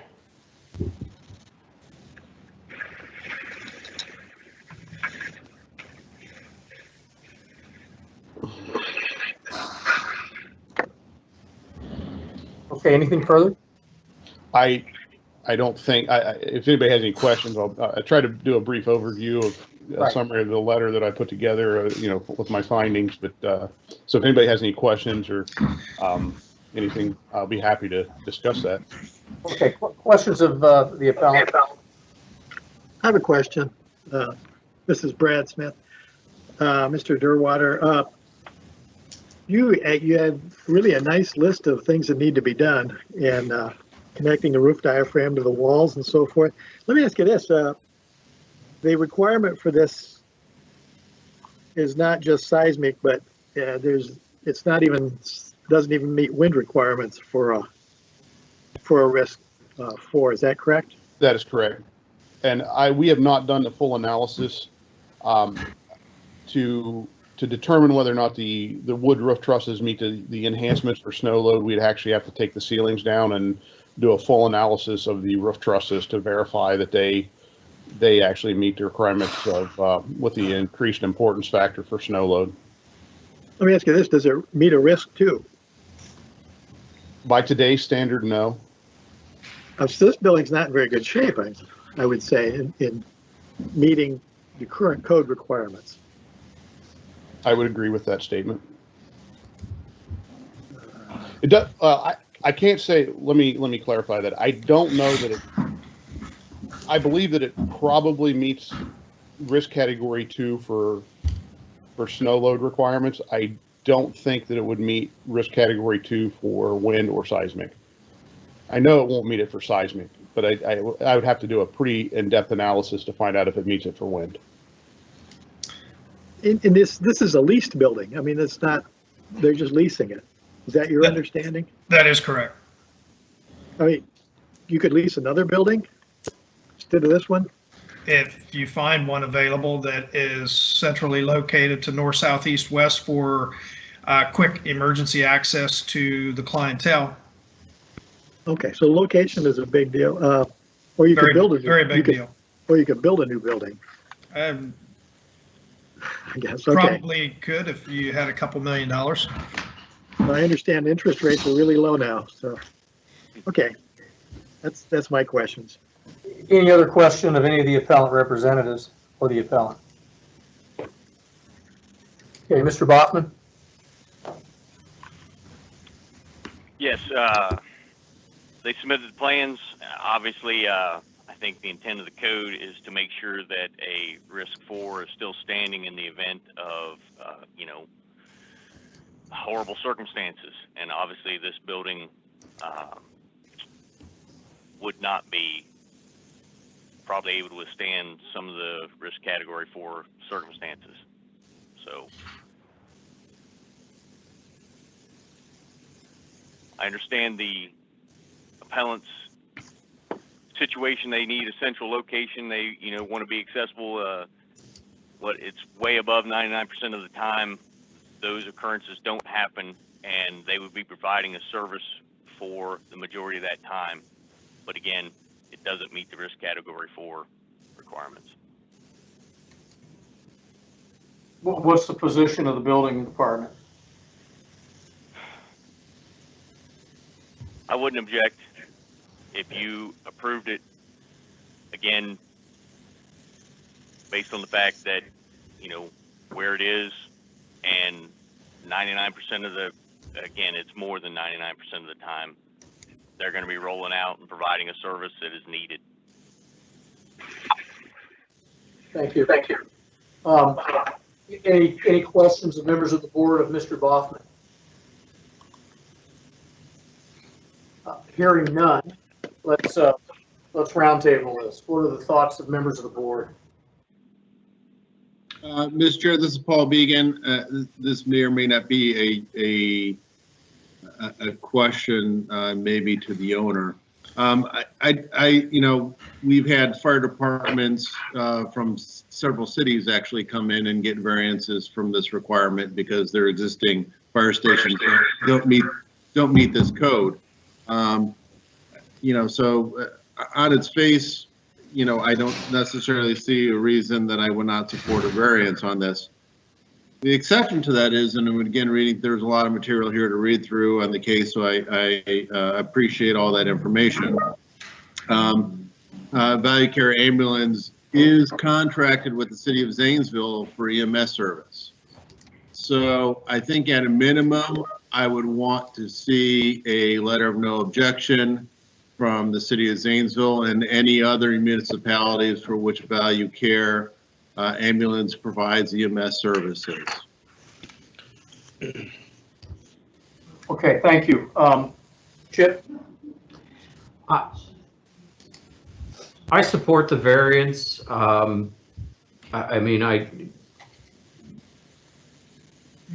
My understanding, and I guess Mr. Baker, you can fill me in, but do you have any crews that sleep overnight in this building?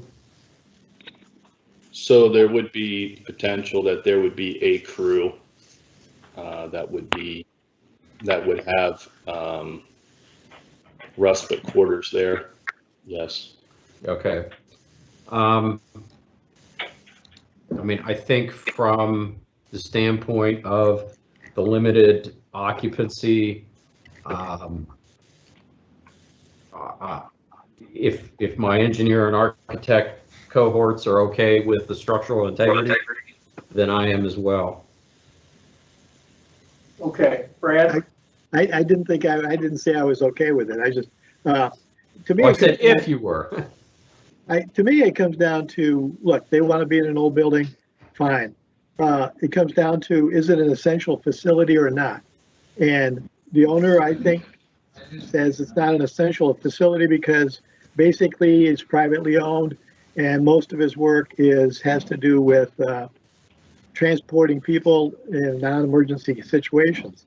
On the other hand, he has a contract with Zanesville. I think it's a matter of the municipality, Zanesville. You know, do they think it's an essential facility? If there's an emergency, you know, really where they need ambulances, are they going to count on this facility to provide them when they need them? And so I think Paul said that, you know, it's up to, I think we want something from the city that says, okay, we don't consider an essential facility, you know, they're just transporting people from the, you know, from the care facility to the hospital or something. They're not really servicing plants blowing up or, you know, disasters. They're not relied on for disaster situations. So that's, you know, if they're not an essential facility, that's fine. And so that would be my caveat. Like I think he's writing that into his into the variance. And Yeah, this is Jamie. I would support the variance, and I would concur with, presumably, I haven't heard of yet, I'd concur with the proposed conditions. Is this the time, Paul, for you to dive in on that endeavor, or do we still need to hear from the parties first? I think Mr. Baker has some additional items regarding that. Yes, thank you. This is Jamie Baker. I would just wanted to mention, first of all, just point of clarification, we are not contracted with the city of Zanesville. We are one of multiple licensed agencies to be able to accept an emergency call, but we do not have a contract with the city of Zanesville or any municipality for 911. That being said, we do answer from time to time emergency calls. Not the principal component of our business, but we are one of the services that is licensed to be able to accept a call from the city of Zanesville.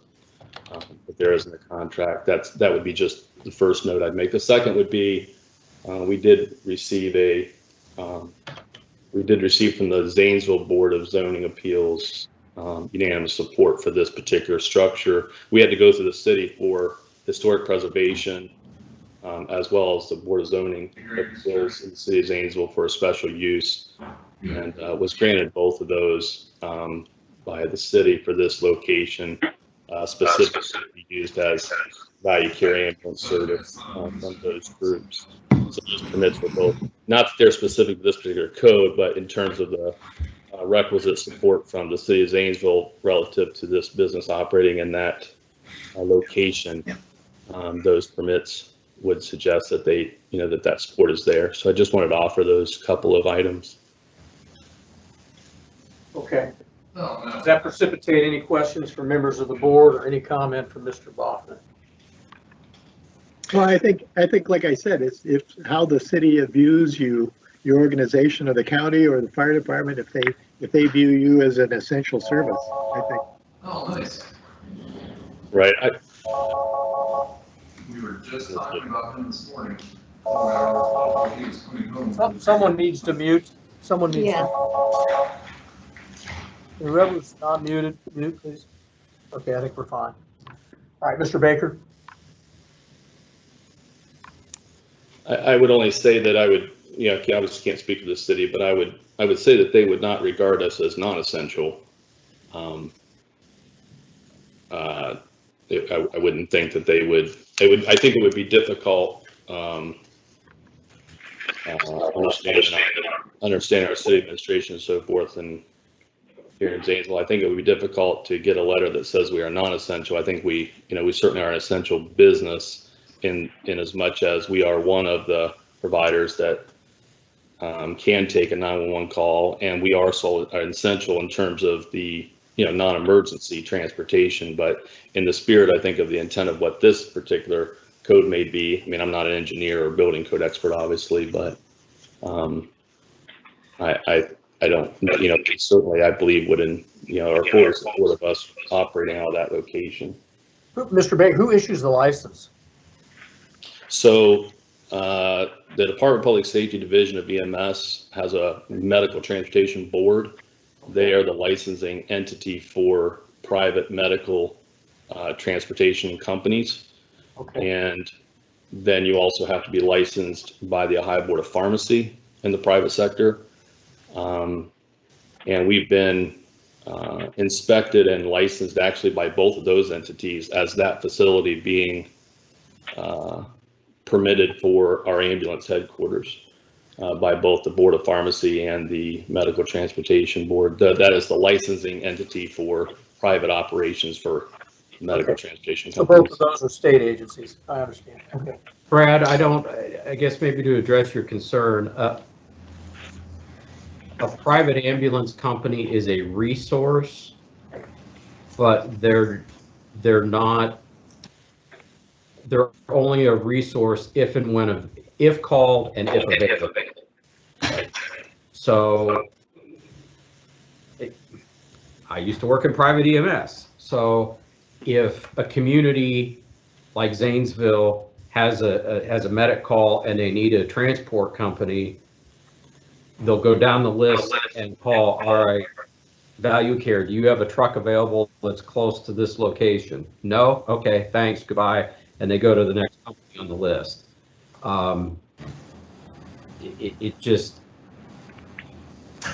They're only, I don't mean this the way this is going to sound, Mr. Baker, but they're only necessary if they're available when called.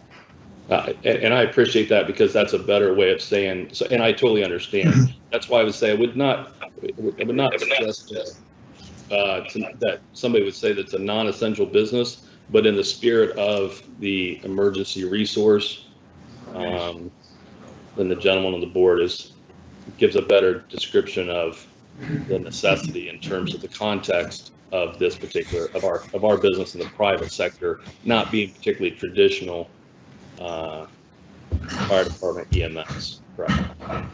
Right. When you call 911, there's no requirement for Value Care to respond. That is correct. We respond. We are one of the agencies that have been approved to be called, but there is not an obligation. Exactly as he described it. If we receive, we're actually not even a 911 center. Yeah. If you call 911, it does not come to Value Care. No idea. If the 911 call would come into the city of Zanesville, and they would transfer that, or they would do, as the board member said, would call our agency and say, do you have one available to handle this? If we're available and we're in a reasonable response time, we would say yes. If we're not available and not available being outside of reason, we would just simply say no, and they go to the next person or the next agency, which in fact could involve Zanesville Fire Department, which is also a transporting EMS entity as well. So, I mean, so it's essential, but in as much as I would make a business decision, for instance, today to move, sell, close, change markets, anything other than assuming different than a disaster, for instance, that would not necessarily be, something that would create havoc in a city per se. So that's a much better description in terms of how that functions. So there's not a contract for dedicated, obligated response. That's correct. We are a resource. So, Mr. Baker, as far as you don't meet the definition of the code's definition for an essential service, essential facility for emergency services. I do not believe so. I do not believe that's as intended to the extent this code. And I think, having been in this industry for many years, set up private ambulance stations many places across the state, I don't know that I've ever even encountered that application. I think it's more traditional to the municipal dedicated base 911 And they've got operations. Someone still needs to mute again. I don't know if you want to. So yes, sir, that would be correct in my opinion, my experience. Let me just take Brad's question of you, and let me ask Chip, same question. And I If apologize. Brad had posed that question to you, would your answer be the same? Yes, I don't mean to denigrate Value Care Ambulance, but I don't believe they fall under the definition of an essential service. I mean, because that's the building official, that's his adjudication. That's basically it. He's saying it is, Correct. and we're saying it's not. Okay. I mean, the code is not super specific, but it does say fire, rescue, ambulance, and police stations and emergency vehicle garages, designated emergency preparedness communications, operations centers, and other facilities required for emergency response. So, does it fall in that category? I think you can make a case that it does fall in that category. I don't necessarily know if we need to get into the specifics of this. Again,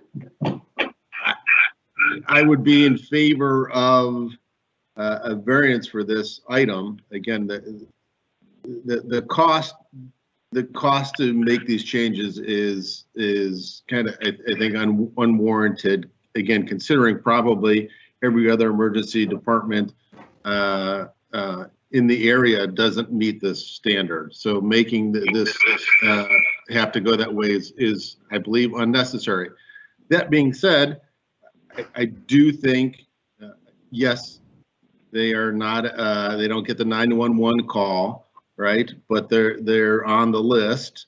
And I think if Value Care would like to continue those services with the city of Zanesville or be on that list, then I believe that the city of Zanesville and or any other jurisdictions for which they provide licensed EMS services should be able to say, yeah, you know what, we're okay with them not having this high risk category structure. I don't think we need a letter for them saying, no, they're not essential. I think we just be very specific with our request for no objection that would say, hey, yeah, we don't need to make this tornado proof shelter for this. They're not that important to us. So Paul, he said that doesn't even meet a category risk 2. I mean, this building is not that good. So we're not talking about earthquake. We're talking about basic wind loads on this building, connecting the diaphragm, roof diaphragm to the walls and so forth. There's a lot of issues there. So it's not that it's a hardly once in a lifetime wind load, earthquake load. It's an old building that is really not that in good a shape. You heard it from the structural engineer. So, and again, that's again the cost to, if it's going to cost $1 million to fix this building and a couple $1 million to build a new building, Mr. Baker's not going to do it, right? That's just the way that it's going to be. So again, I don't think it's necessary. I mean, you can think it's necessary and vote to oppose a variance on this one. I don't think it's necessary.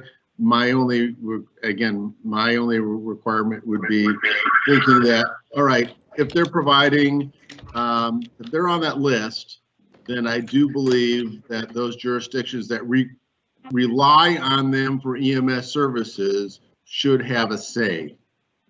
That's all I'm asking. Can we look to the license itself from Department of Public Safety, EMS, and the Board of Pharmacy? The short answer is no. Question for us. No, because the Board of Pharmacy is only licensing an entity for maintaining and dispensing controlled substances, medications, all the way down to oxygen. The MFATS board, when it comes to private medical transportation, doesn't license the structure itself. It licenses the vehicle safety, the equipment on the vehicle, the personnel, that kind of thing. They're not, Okay. they're That's a not, good, yeah, that's a good answer there too. You've been helpful trying to get me through this. Well, let me ask you this, Chip.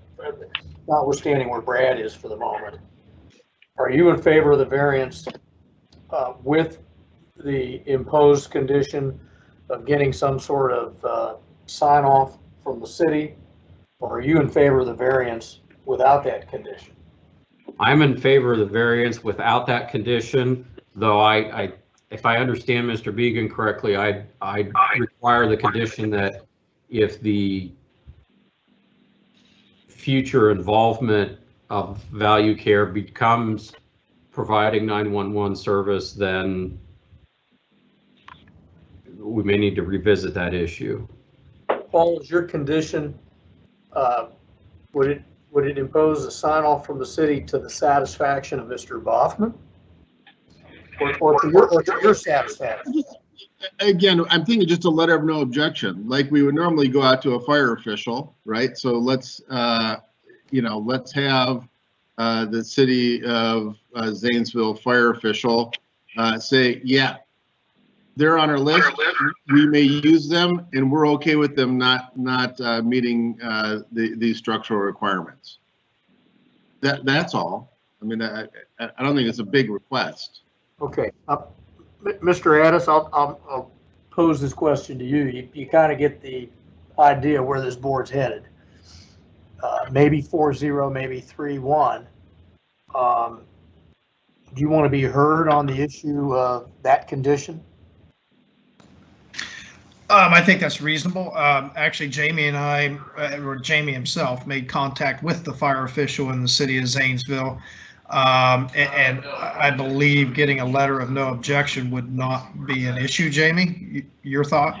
So that's correct, Brian. In fact, they had prepared to submit with our document packet a letter of support, but it was then felt that because this wasn't a particular fire code issue or life safety issue, that perhaps that wasn't, we didn't need to necessarily litter the document more than there was already a lot of information. But I actually spoke to the fire official last Friday, who was prepared to actually submit a letter of support as part of our packet. So I'm okay.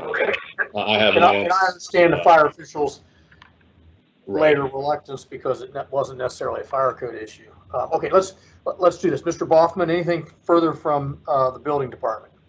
No, sir. Okay, Paul, do you need any time?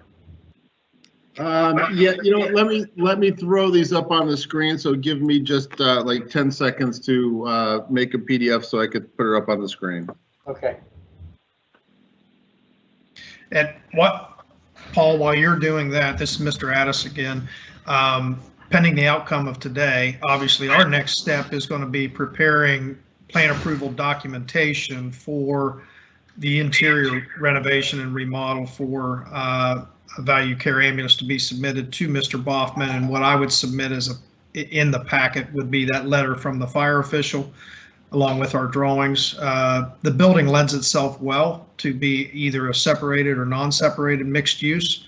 We'll have business occupancy for the administrative areas. We'll have S1 for the ambulance vehicle area that's on the lower level, and we'll have residential occupancy for the staff sleeping accommodations.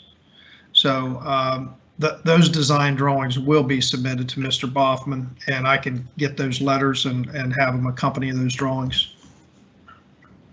Okay, thank you. All right, here. So.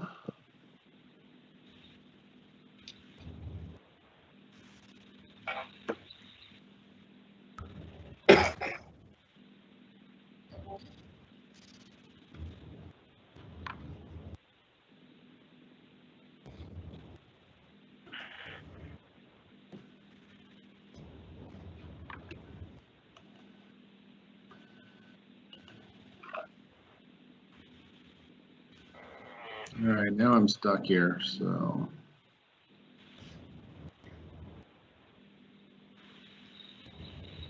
How many are there, Paul? How many paragraphs? It is just 2 paragraphs here, so hold on a second.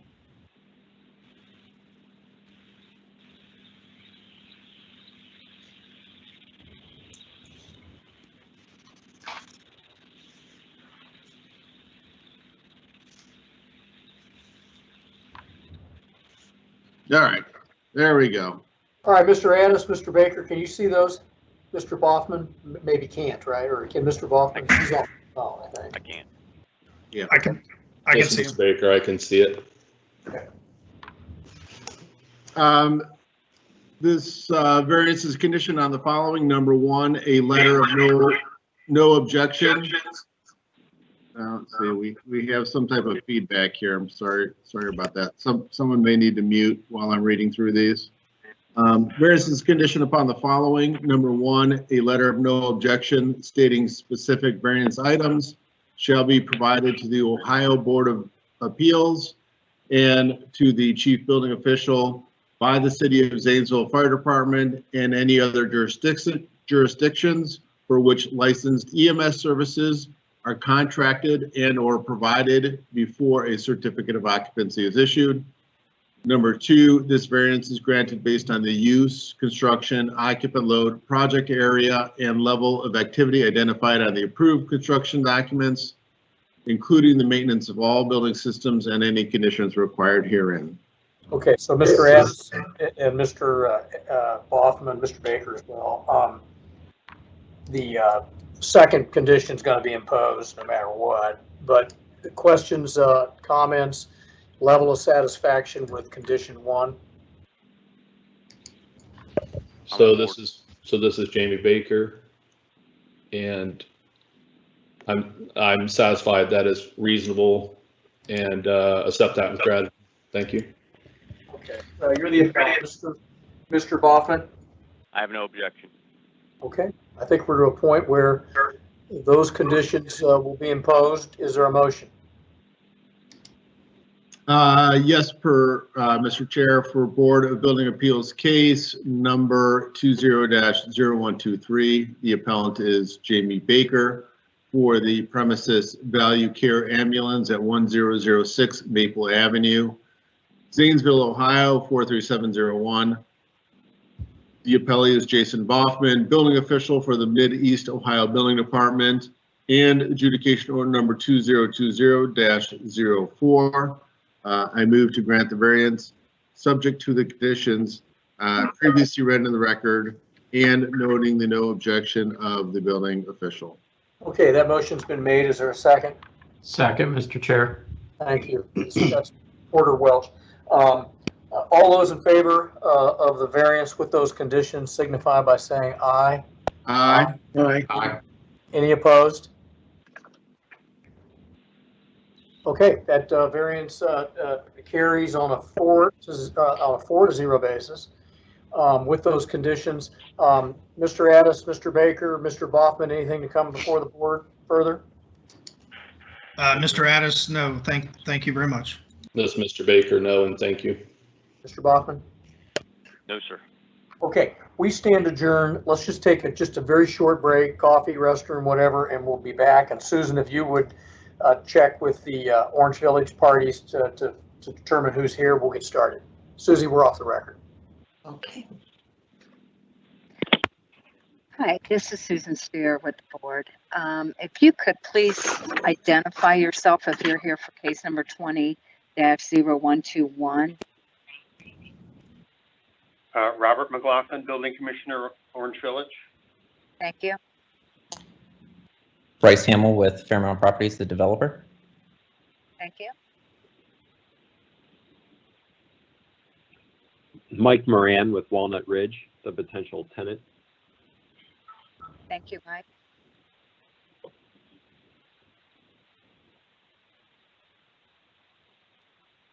John Workley, I believe you were present. Mr. Workley, I see.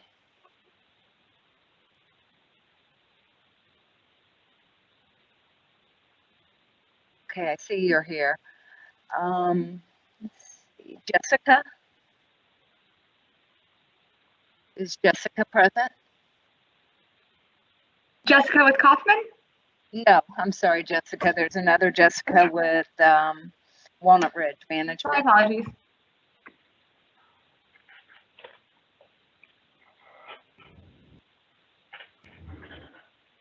Adam Fishman, are you present? Adam is on, but I don't know that he's got a speaking sign in. Okay. Keep in mind, anyone who's here by phone, you can mute or unmute your phone by hitting *6. At times throughout the meeting, I may mute if I see any kind of noise coming from the background. Thank you.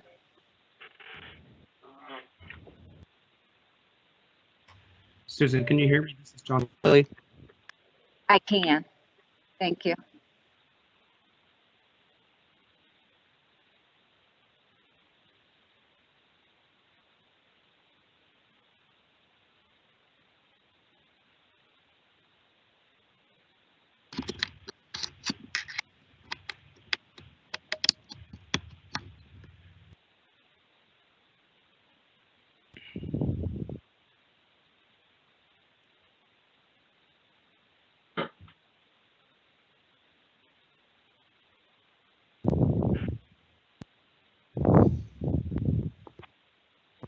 You guys can still hear me, correct?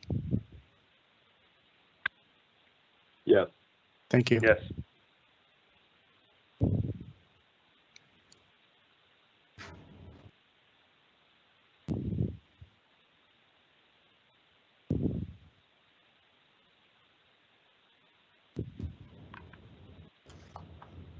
Chairman Schneider, Yes. everyone is present for the next meeting. Okay, thank you. All the individuals that you had on the presenters list? I believe everyone but Jessica Sandor. Okay, thank you.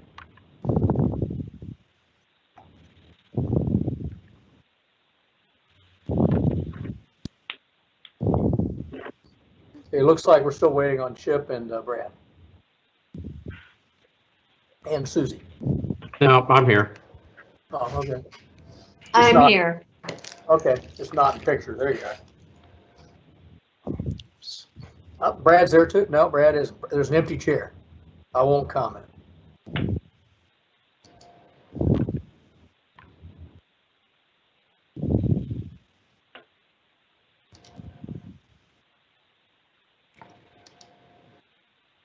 Okay, there's Brad. And Susie, you said you're here. Oh, I see you. Yes, I'm here. Okay, then let's go back on the record if we could. We're gonna call a case that was set for 9:30, recognizing we're almost an hour late. Apologize. Appreciate the party's indulgence. This is an Orange Village Building Department matter. This is case number 20-0121. Deals with the Pinecrest Building number 5, located 200 Park Avenue, located in that jurisdiction. And that jurisdiction's adjudication number is noted on the docket. Let's have an introduction. We'll try to do this since we're doing this virtually. It makes it more difficult, but if each of the appellant and/or appellant representatives would state their full name, spell their last name, and then the representative capacity that you appear in, architect, engineer, contractor, owner, etc. Please do that. We'll do the same thing with Mr. McLaughlin, who's the building official. I'll have an oath administered. I'll get a waiver, or at least we'll discuss the potential of a waiver to proceed in front of 4 instead of a board of 5. And let's begin. And we'll go by the presenter. Let's begin with Mr. Workley. Hello, this is John Workley. I'm the architect from Vocon Partners on behalf of the tenant Walnut Strategic Management and the building Fairmont Properties. That's WORKLEY. Thank you. Mr. Barnes?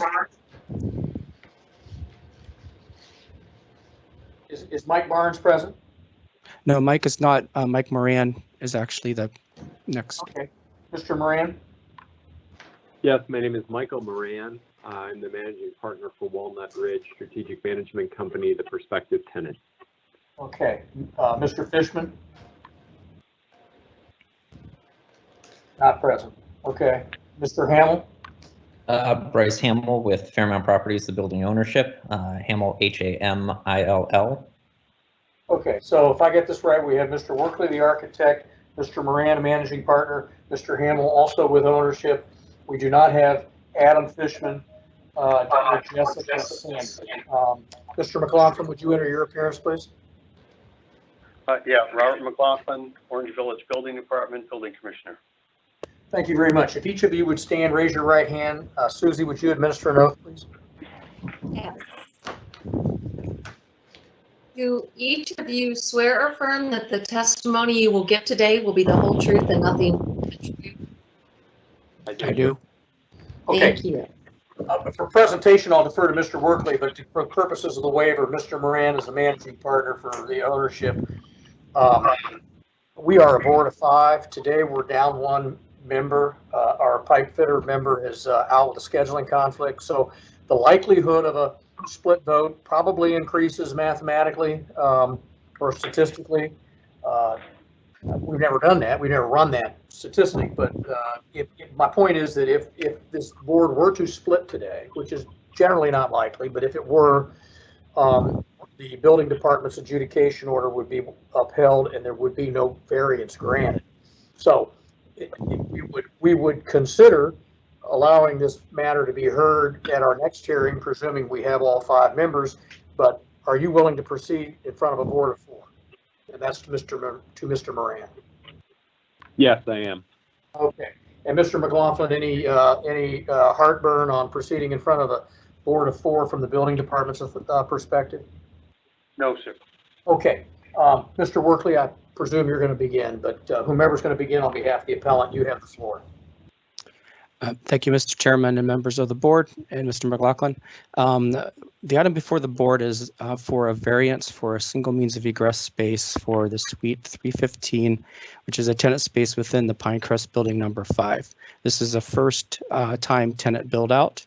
And in order to understand our presentation, we'd like to go through and show the additional safety measures across the entire facility. So we'll be discussing the facility center's development requirements, buildings 5 and 6. The 6 is adjacent and north of the building, and then we'll go over the tenant space. And hopefully all of these additional precautions will allow you to grant the condition for the additional egress time required for our tenants occupants. Okay, very well. Go ahead. That's fine. All right. Can you, am I able to see the screen I'm sharing? The first. We're able to see your screen. Okay. So, can you? Okay. Yeah. So this is the rendering. The first, the north 2 bays that are shown here on our 3rd floor windows. And then we have a one bay of windows to the east. Fairmount Properties is the developer of the facility along with others. RTKL was the architects. The facility was a commercial development and for a cultural center for Orange Village. It composes of 13 buildings on a 59-acre site. It's the south extension of an existing business district and a address lane that has retail, residential, existing buildings that are single-story office buildings as well as higher-level office buildings and retail and mercantile. So this being the south end, it was an interesting connection to the Harvard Road condition. It's between Harvard Road and Chagrin Road on the 271 corridor. And it was fairly residential site, so it's taking over some residences for the development of this facility. And that required, adjacent to this residential community, that it was encroaching upon this 50-foot berm as part of the conditions of this development. And we are oriented north to the left, unfortunately, in this drawing. As we get into the building, the first floor is of the 5th floor is here. The 6th floor, the building 5 is here, and building 6 is adjacent north to it. The amenities for building 6 are a development that's designed for a 24/7 service and includes a police vehicle bay, EMS bay, bunk rooms, restrooms, locker rooms and shower, kitchen holding rooms, community room dispatch capabilities. This facility was designed to facilitate the safety and security for both the project and the area of Orange community around this development. So this is those particular location, those rooms of the location. The advantage of this proximity to our building 5 is that we have the EMS and the police personnel have their reduced emergency response time. This also has a central alarm system, which is typical for a condition of a high-rise kind of building condition, but this is tying all 13 buildings together, so that adds a level of safety. The facility also includes full-time security on and off staff duty from the Village of Orange police officers. It equates to an online service responders that are trained for the safety personnel. The service fire alarm system is a full integrated for all 13 buildings as noted before, and that is in the fire command room and has automatic dispatch capability directly to the first responders. The conditions of that are if there's 2 alarms in this facility or water flow, that's triggered directly to the first responders. If there's a single alarm, it triggers to the on-site operations, and then if the call is not answered, it goes to the first responders location.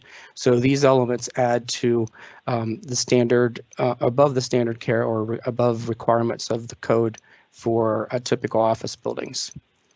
So these are the floors for the current, for the office building that we're talking about. The first floor is a larger footprint. The building 5 is a 4-story mixed-use building. This ground floor being retail. The upper 3 floors are office space. This is a single story on each side. This is the roof at the 2nd floor. With the added berm to the north, separating the residential area, which was a requirement of the development agreement and the zoning requirements, restrict the. There's also restrictions for this adjacency to the residential property by limiting the building heights of the facility. So this building 5 was constructed of post-tension concrete to reduce the floor level heights and the overall height of the building. This concrete construction elevates the fire rating to 2 hours for the structure, which makes it a 1B type construction. So that kind of equates it to a high-rise construction, which would normally allow up to 11 stories to be built to safely evacuate the increased occupant loading. This increase also creates a significantly elevates the level of safety for egressing our building. The building's fully sprinklered. All alarms are tied again into the automatic dispatch system, which help facilitate the rapid response. So our tenant space is the small area here. It's the two rectangular square bays and then 1 long rectangular bay. These are the views looking through this 2 short bays into a glass area that you can see out into the corridor. The corridor is not rated, and then to the left is the 2 bays in the longer bay. This shows the exposed concrete and showing the foreshortened dimension of the space. And this is a photograph of the picture, fairly similar to the rendering. So now to the tenant space, it's just that little L-shaped space. It's 3,215 square feet. It's on the 3rd floor of the 200 Park Avenue address.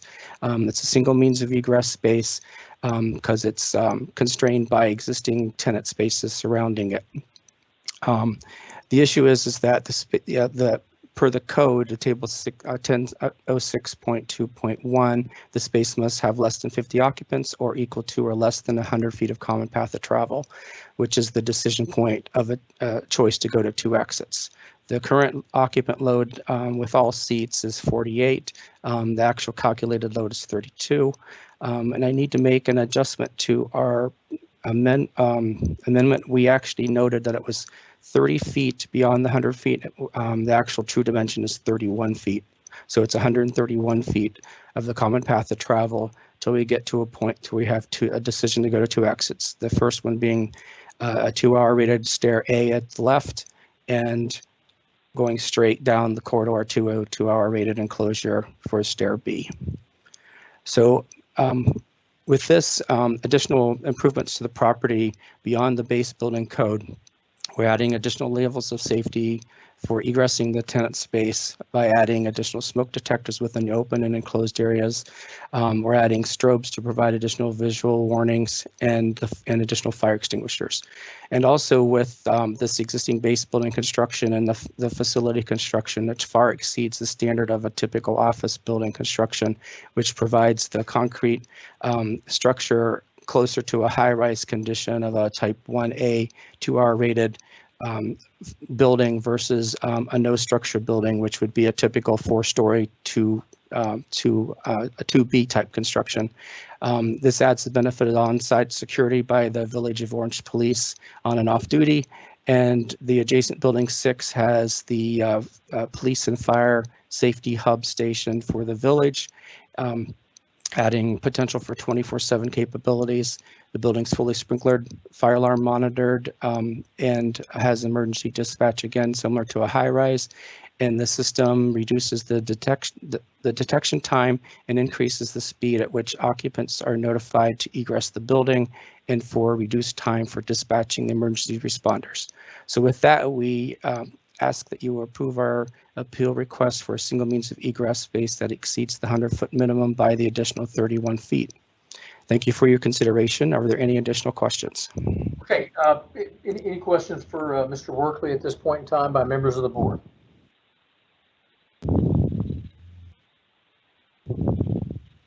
Okay, let's hear from Mr. McLaughlin.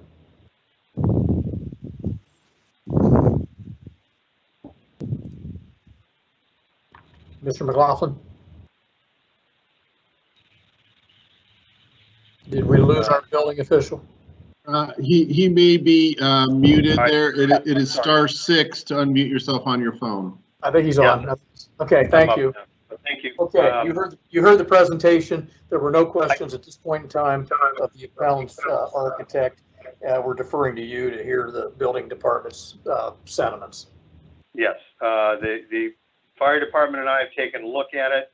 We've been out on site. We've looked at the plans and the proposal, and we don't have any objection to it as proposed. Questions of Mr. McLaughlin? Okay. Do we have a letter from the fire department? I did see in there that the building official said, hey, talk to the fire department, and the fire department said, okay. Do we actually have any letter of support or no objection to this? I don't. I have that by email, but I could certainly get that from the fire department as well.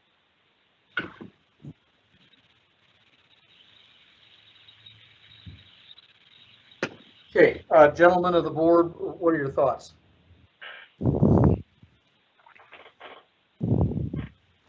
I think I'm in support of the variance based on the fact that it's sprinkler and it's fire alarm system.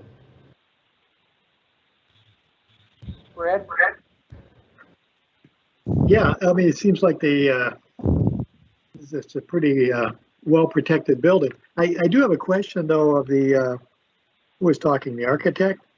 Yes. Is the question of looking at your drawing of the detail of it shows the office and the reception, and there's a stairway right there. I think that's what they're using, but they can't use the other stairway because the hallway's not rated. Is that correct?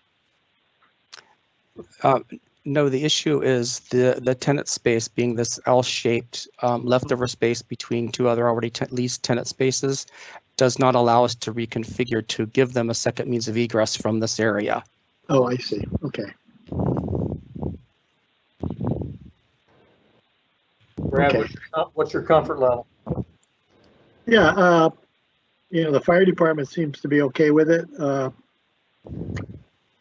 I could see approving a variance or approving this, a variance for this project. And Chip? Oh, you're on the. Yeah, I'm in favor. And Paul? Yeah, I mean, this is one of those things. Unfortunately, the developer for this project you know, kind of put themselves in this situation, right? They leased out the other tenant spaces and didn't think about the spaces that they had left over. So this is really a building ownership generated issue. It's not the tenant's issue. I understand the request for variance. I don't know what else you could possibly do other than say, hey, you know what? Let's throw up a wall, and you can't lease that last 12 feet of space to make sure that we have proper egress. I'm kind of like, hey, maybe we need to do something like that. Again, just because this is an owner-generated item, it's not like this is an existing building. This is a brand new facility, brand new construction. This is a first-time lease of this space. We shouldn't have to provide a change to the law for a new facility like this. So, you know, I understand it. I would maybe reluctantly go along with granting a variance because I don't know what else you could do other than limiting the extent of that lease space. And again, I would be supportive of that as well too. So. Okay, I would as well. You need some time.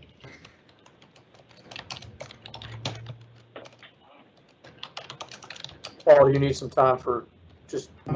Yeah, I do, if you don't mind. Thank you. Real quickly, Mr. Workley, anything further? Mr. McLaughlin, anything further before we go off record for a couple minutes? Nothing from me. Nothing from me as well. Okay, off record, Susie.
Okay, Mr. Chair, I have them ready to put up. Okay, Susie, let's go back on the record.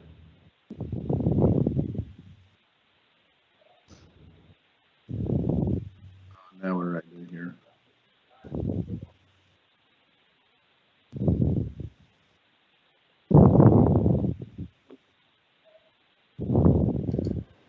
There's a very specific sequence of which I have to open my windows in order to share them properly. So hold on, here they go. Is that something new? Because you've been able to do it easier before. Yeah, I don't know. I don't know how all these programs are designed to work with each other. I think it's a Microsoft Teams that it would work with all Microsoft products, but it doesn't necessarily do that. So I have put some conditions up on the screen, Mr. Chair. Those watching by online who are on the phone, you'll be able to listen on, and the online, it lags by about 10 seconds, so those should be up there in a moment here.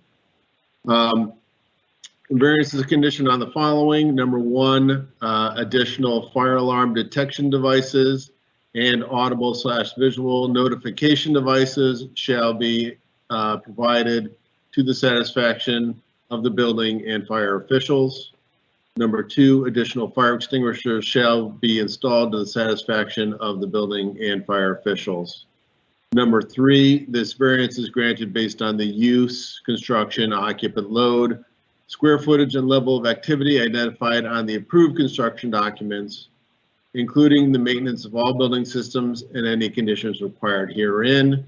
And number 4, a letter of no objection shall be submitted by the fire official to the Board of Building Appeals and the chief building official before the certificate of occupancy is issued. Okay, Mr. Workley, were you able to view those? Yes. And are you, any questions or comments or objections to those as proposed? No, I agree with all of those. Mr. McLaughlin? I can see them and I have no objection to any of them as well. Very well. Okay, I'd entertain a motion. You want to do this one, Chip? Sure. Let me pull up the.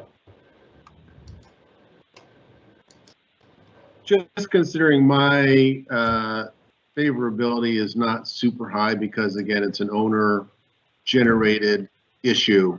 I understand.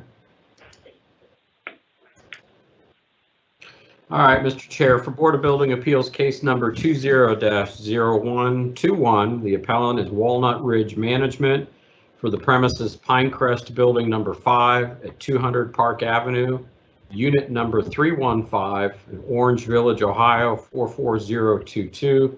The appellee is Robert W. McLaughlin, building official for the Orange Village Building Department, and adjudication order number 09172020OV-1.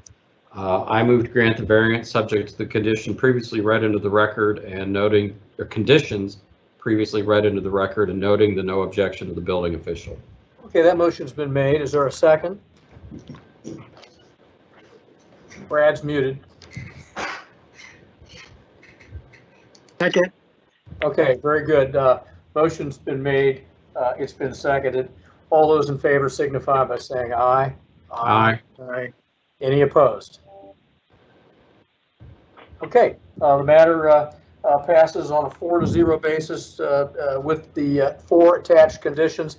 Mr. Workley, anything further on behalf of the appellant? No, thank you very much. Mr. McLaughlin, anything on behalf of the Orange Village Building Department? No, thank you all. Okay, we stand adjourned. Thank you very much. You can sign off or you can stay on if you care. We do have, I understand, the Columbus parties for the Crew Stadium present, or at least most of those. So I'll call that case. It's case number 20-0120. Deals with Columbus Crew Stadium located 550 West Nationwide Boulevard, located in Columbus. And that building department's adjudication number is noted on the docket. I hear somebody sort of beeping. If you could mute, that would be good. Let's have an introduction of the parties, first beginning with the appellant. If someone might need to mute, I hear beeps. They're gone now. Okay. So let's begin. On the list that our board secretary provided, we start with David Lazarage. Will you enter your appearance, state your full name, and then the representative capacity in which you appear here today? Yes, sir. My name is David Lizarraga, Lizarraga, and I am the project manager with HNPD Architects. Thank you. And then Mr. Dangerfield? Yes, Philip Dangerfield, DANGERFIELD, Vice President of Operations for Haslam Sports Group, representing the ownership. Thank you very much. Mr. Mooney? Yes, my name is Brian Mooney, Mooney. I'm representing the general contractor to the Turner Smoot joint venture. Thank you. And I saw Mr. Vellotti on the phone or on the video. Will you enter your appearance, please? Yes, hello, everybody. This is Paul Vellotti, Villotti. with Henderson Engineers, and we're acting as the co-consultants for the project. Okay, and Mr. Chris Constant? Yes, Chris Constant here, Constant, also with Henderson Engineers. Okay, Mr. Ghosh? Omid Ghosh, Ghosh, City of Columbus, and I have Mr. Heckenmuller with me. He'll swear in to Mr. Chair. Oh, yeah, got that. I understood he was going to appear in case you had a scheduling issue, so we'll enter his appearance as well. And then, do we have Chief Sanders and Lieutenant Fowler, or just one or the other? Battalion Chief Scott Sanders, Columbus, Ohio Division of Fire. I'm the only one representing fire today. Okay, very good. Okay, we had Lieutenant on the presenter sheet. So, all right, very good. If each of the parties or each of the individuals would stand, raise your right hand. We'll have Susie administer a virtual oath. Okay. Do each of you swear or affirm that the testimony you'll give today will be the whole truth and nothing but the truth? I do. I do. I do. Thank Okay. you. Before we proceed, and I think some of you have been on for a while now, so you've probably heard the spiel, but we're a board of 5, but today we're only constituted or composed of a board of 4 because one of our members is out with a scheduling issue that came up at the last minute. And so the likelihood of a split vote may be greater statistically. A split vote would not carry for a variance, and the building department's adjudication order would be upheld. If this is a matter that that gives you cause for concern, we could reschedule this to when we're a board of 5. But and I'm not sure with this, it might be Mr. Dangerfield on behalf of the Haslam Sports Group. I'm not really sure, but are you willing to proceed today in front of a board of 4? We are, and we appreciate your time. Okay, very good. And Mr. Ghosh and Chief Sanders. Yes, Mr. Chair. Yes, Okay. Mr. Chair. Okay, all right, well, we will proceed. I got to tell you, I live in the North Bank Tower up on the 17th floor, and so I'm watching Crew Stadium go up every day from our western side, and it's pretty impressive to see that thing stay on construction schedule. I had a California son that was with us for a few months during the COVID from California, and he had his operating station looking at it. He had binoculars, I think, that distracted him because he was watching even sometimes work on Sunday. So it's pretty impressive. Who's going to present? Mr. Chair, with that kind of enthusiasm, do you need to recuse yourself? Yeah, well, does anybody want me to? I'd entertain that. It's fun to watch. I don't think that creates a conflict of interest. But in any event, who's going to present for the appellants? So for the introduction of the stadium, Mr. Dangerfield is going to do that part. It's going to be a brief description.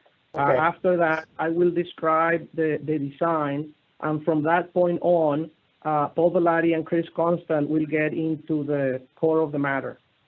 Okay. Can I share my screen, Mr. Chair? You can. You might need Mr. Began to help you. Yeah, I can assist with that. If Mr. Dangerfield does want to speak first, so we can keep him on. It's up to them how they want to, what order they want to present. Yeah, I'll begin things, and thank you for your time here today. On behalf of the Haslam and Edwards families and the Columbus Crew Organization, thank you for your time today in consideration of our petition. A little over a year ago, we began construction of a new downtown stadium that will really be a best-in-class Major League Soccer facility. Also, it'll be the capstone of the Arena District, Columbus's premier sports and entertainment district, and also a source of pride and an asset of the city of Columbus in the state of Ohio. As you can see, we're extremely excited. With its wraparound roof and dynamic design, this open-air stadium will be a competitive advantage for our soccer club and provide a fan experience that is truly unique. Today, the stadium's construction employs over 400 workers daily and has maintained its schedule throughout the COVID pandemic and is on schedule to be complete next summer.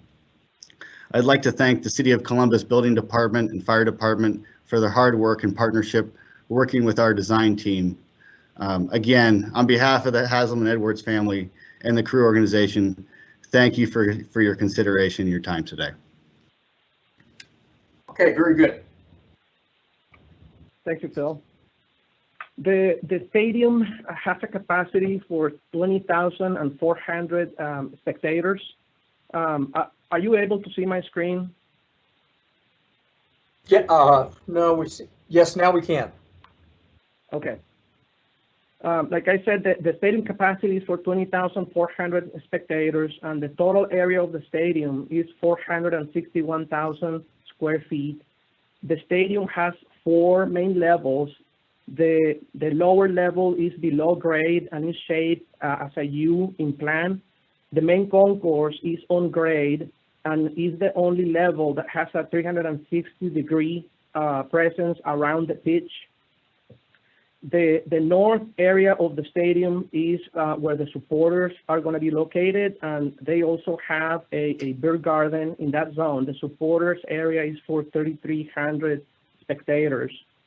The stadium has a public plaza on the south east that's open 24/7. It's open to the public. It's 53,000 square feet, and as part of that plaza, there is a team store that also has service 24/7 and a restaurant that also has that 24/7 access. The stadium has a total of 6 entrances, 3 primary entrances. One is located in the southeast, one in the southwest, and one in the northwest of the stadium. And the 3 secondary entrances, 2 are on the west side of the stadium, and 1 is on the east side of the stadium. The next levels of the stadium, the suite level and the press level, are not continuous, are segmented. And the lower concourse, the lower bowl is also a loop around the pitch, and the upper decks, the upper seating decks are segmented also to maximize the openness of the stadium, views in and out of the stadium. The suite level has 24 suites, and there are an additional 4 suites on the press level of the stadium. The premium areas of the stadium are on the west side and on the east side. There are 2 clubs on the west side and 2 clubs on the east side, with a capacity approximately for 700 spectators, with the exception of the club on the east side at field level.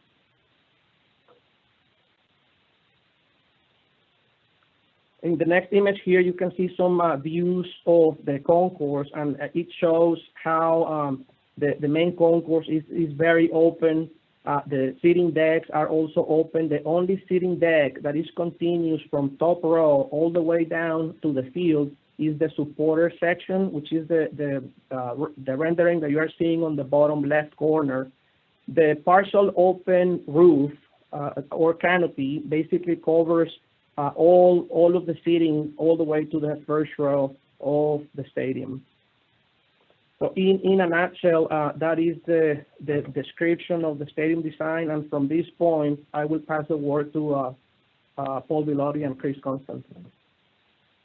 This is Chris Constant. With Henderson Engineers, I'll start off. Mr. Constant, yeah, just try to keep your voice up just a little bit if you could. Is this better? Can you hear me better now? Yes. Okay. Well, I'm going to start presenting the appeal item. We can go to the next sheet there.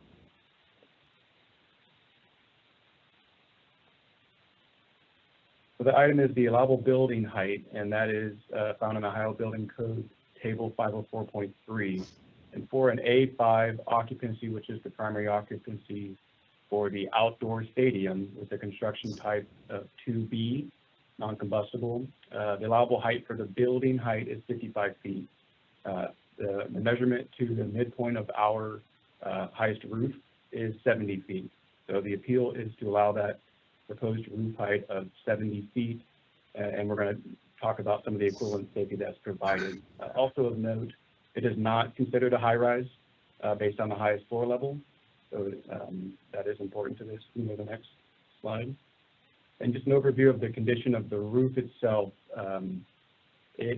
All of the occupied spaces are below that required maximum 55 feet in height. So it is only that partial coverage roof that extends beyond the building height. All of the enclosed portions of the building, the highest rows of the seating bowl, and even that highest story press level and its ceiling are all below that 55 feet in height. And the actual roof itself is a partial coverage open air roof like David mentioned, and it is 70 feet measured from the average grade plane to the average height for the measurement required by code. Also important to note that the roof itself it is not a typical roof. It's providing a cover for the seating areas, and it is completely non-combustible. It's painted metal deck supported by metal structure. So there's no insulation, there's no combustible parts to it, there's no asphalt, anything like that. It's strictly just painted metal on metal structure. You go to the next slide. So we're going to walk around the building real quickly on the 4 different sides to show you in section view what that roof looks like and how high above the space it is. Here on the west side where you can see the press level and it's ceiling and roof, that is all under 55 feet. If you go to the next slide. In section view in green, you see the required maximum 55 feet, and all of the yellow is kind of outlining the occupied space. And you can see that there's a distance of 15 foot 10 from the press level floor to the required 55-foot height.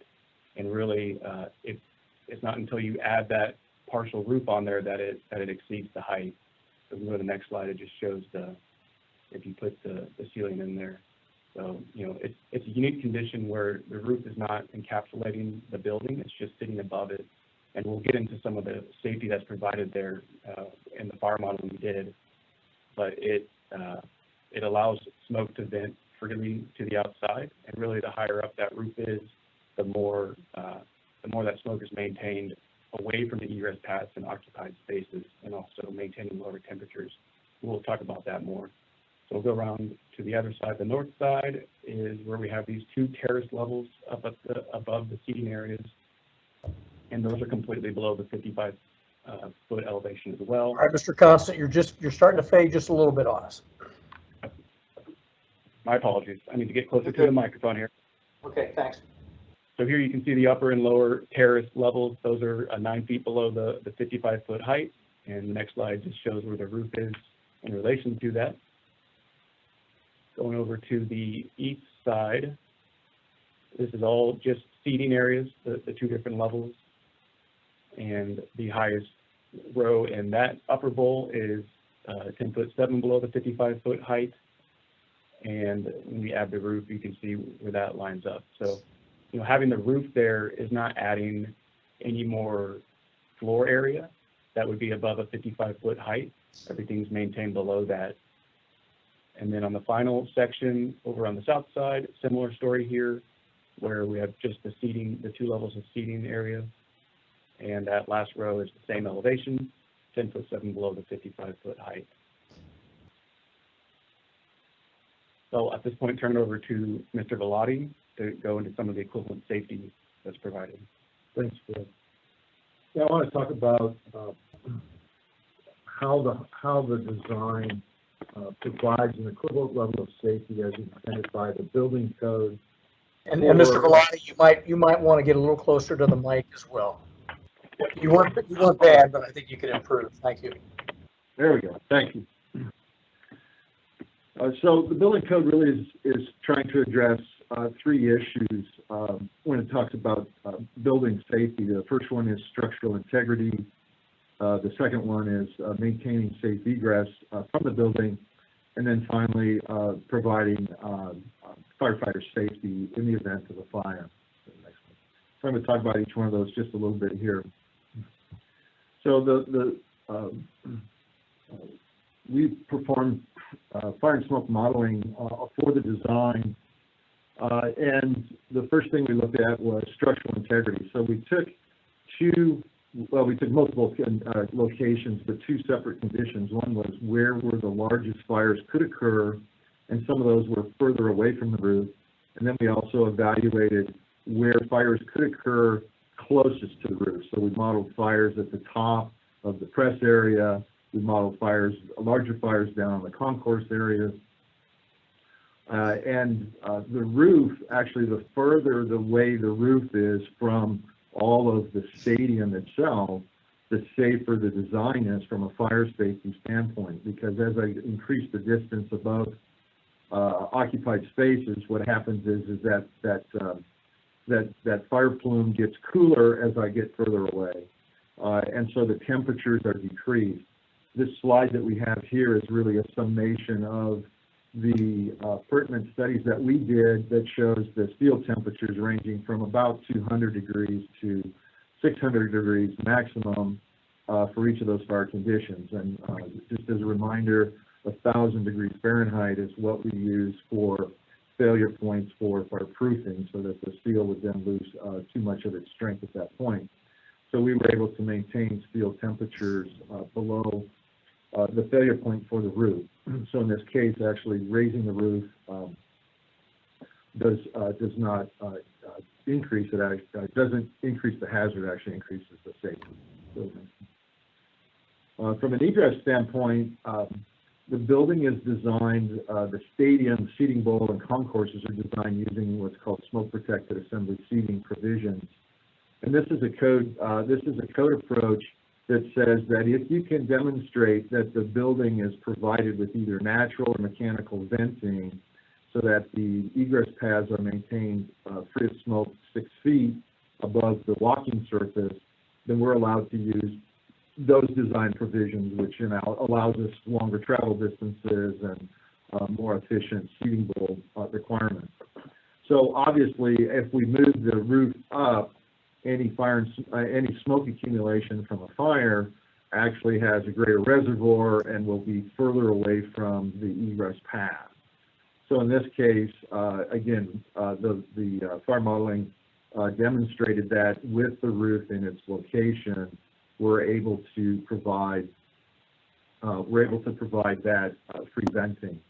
The other thing too that's interesting, and if you noted when Chris was walking around the stadium, is that there are some areas some of the seating areas were less than 15 feet below the 55-foot elevation.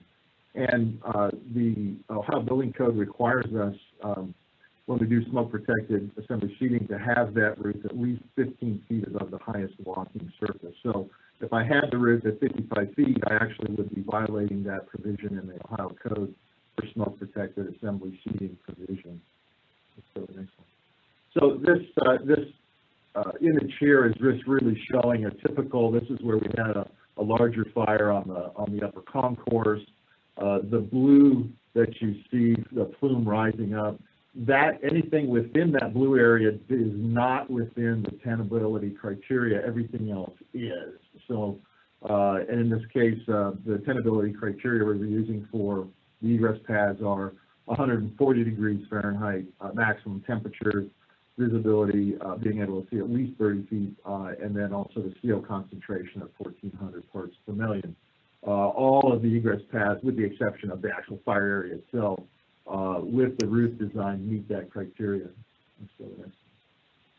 This next image here that's over on the right is just another location. I picked this because this shows really the highest area. So if we had a fire happening at the top of the press level, which is closest to that roof, also showing the egress paths are maintained clear, but also just wanted to just give you a visual representation of the range of where those models were. So we were looking for worst case, both largest fire potential and also closest to the structural elements of the roof.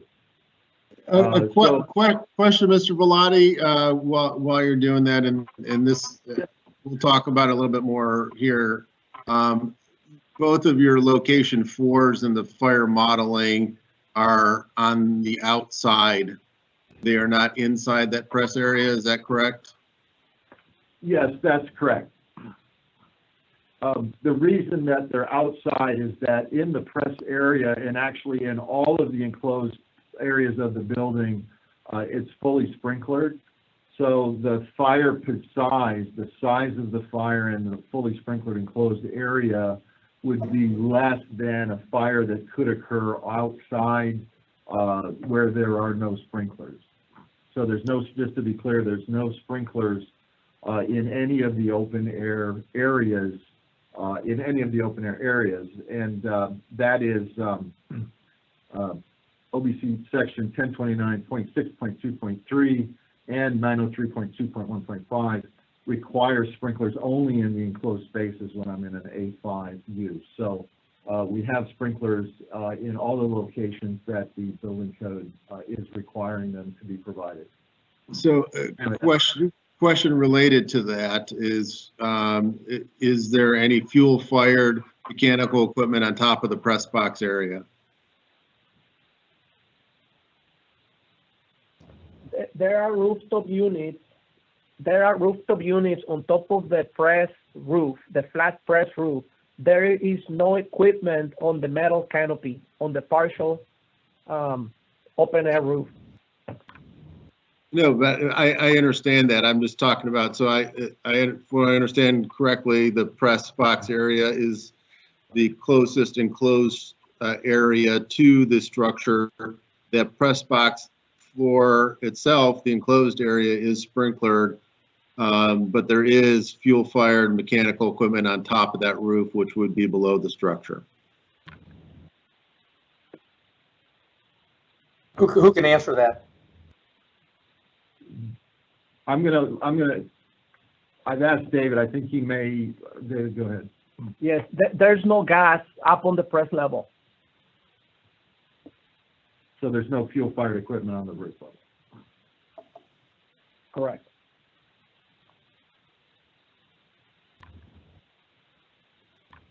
I'm sorry, did you hear that, Paul? Yeah, yes. It was faint, but we heard it. Yeah. Okay. Any further questions right now, Paul? No, thank you. Just as he was going over this particular area, as I looked through all the 118 pages of the fire report, this is obviously the most critical area. That is the closest. So that's why I wanted to get some clarification during the presentation.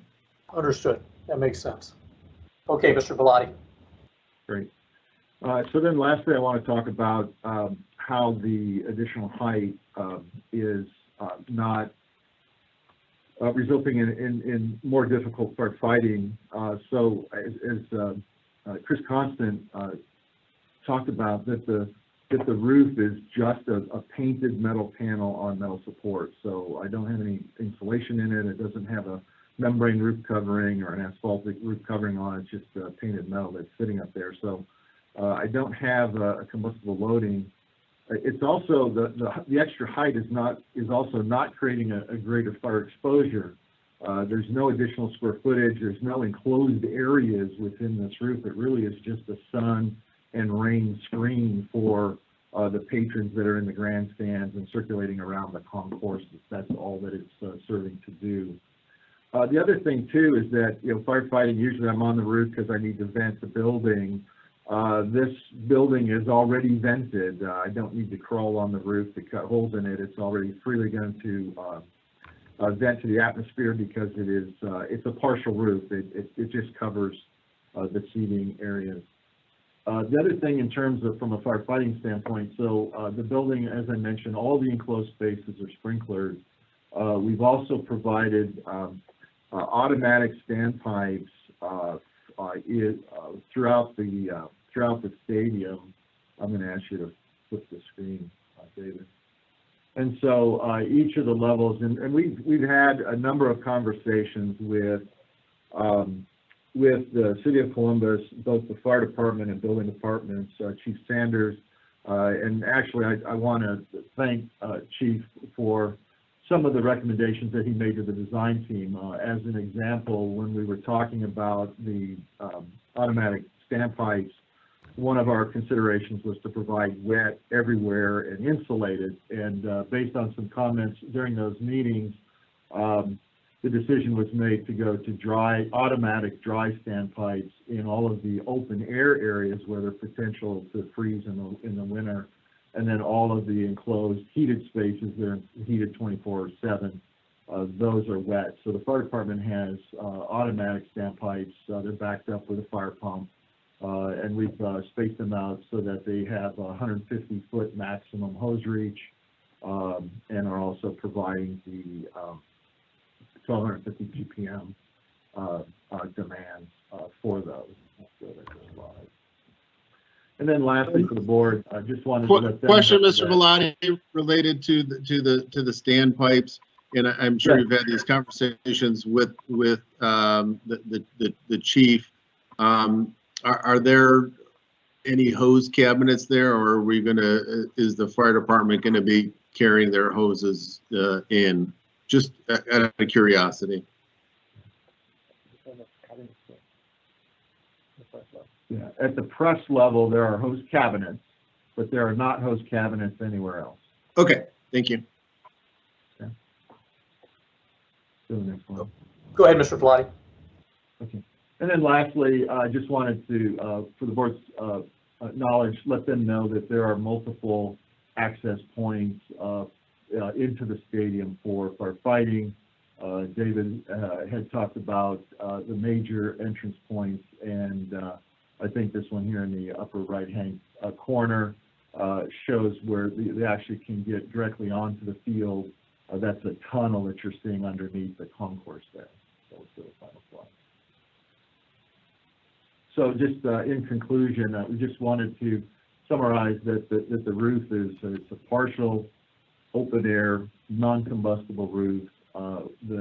We need the elevation so that I can, one, comply with the 15-foot clear from the highest occupied space, and two, that elevation actually provides an additional level of safety because it provides greater venting for the egress, and also the greater the distance, the lower the temperature that the building is exposed to.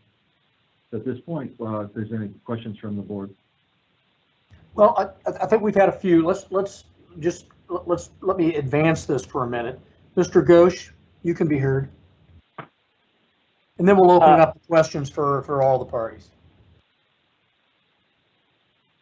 Thank you, Mr. Chair. With the roof being partial and it being just exposed steel, the additional height actually helps dissipate the heat plume, if there is any.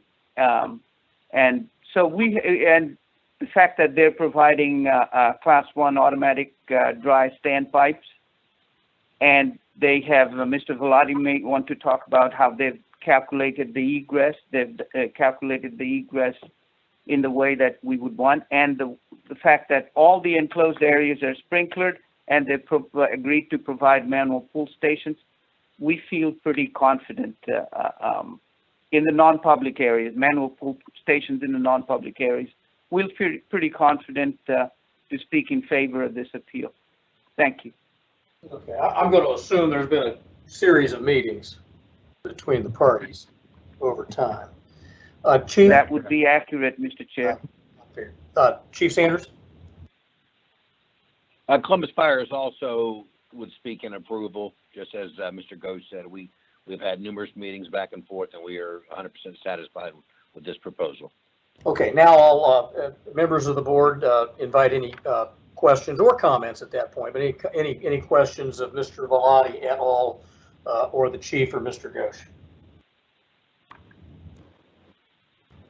Okay, hearing no questions, let's discuss this among ourselves in sunshine. Chip, your thoughts? I support the variance. I think it's reasonable, and frankly, I think the building's probably been made safer than what the code would require if that roof decking wasn't there. Paul? Yeah, I mean, I think in my questions, I brought up my, let's see, we got some feedback somewhere. Yeah, if anyone's on telephonically could mute. Okay. Yeah, you know, the reason why the building code limits the height to 55 feet is because of fire apparatus that can only reach so high. And so when we go over 75 feet, the fire department they don't have any apparatus that can that can get that high. That's why the code sets that particular height. I'm pretty well satisfied in most of the open air areas that, you know, the fire, you know, the smoke and heat is going to dissipate before it would have any impact on the structure. You know, the largest area of concern would be that press box area where the roof is directly under that structure. With these large cantilevers, you know, they're trusses. So any one of those members weakens, you could have a catastrophic failure of that. So that's why my questions were more directed towards, all right, the only area that's enclosed that would have actual combustible elements, right? So there's going to be a fire load in that press box area. It is sprinklered, so I imagine it's knocked down.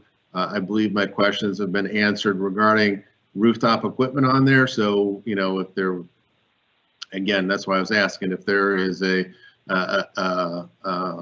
gas-fired rooftop unit on top of there that, you know, the compressor jams and the motor keeps running and creates enough heat to set off a fire or an explosion of that unit.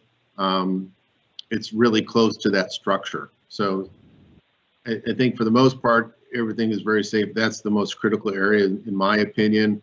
I think if the chief is satisfied with his ability to fight a fire in that area, I would be supportive of a variance.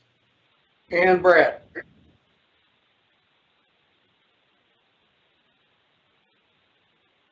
You're muted, Brad.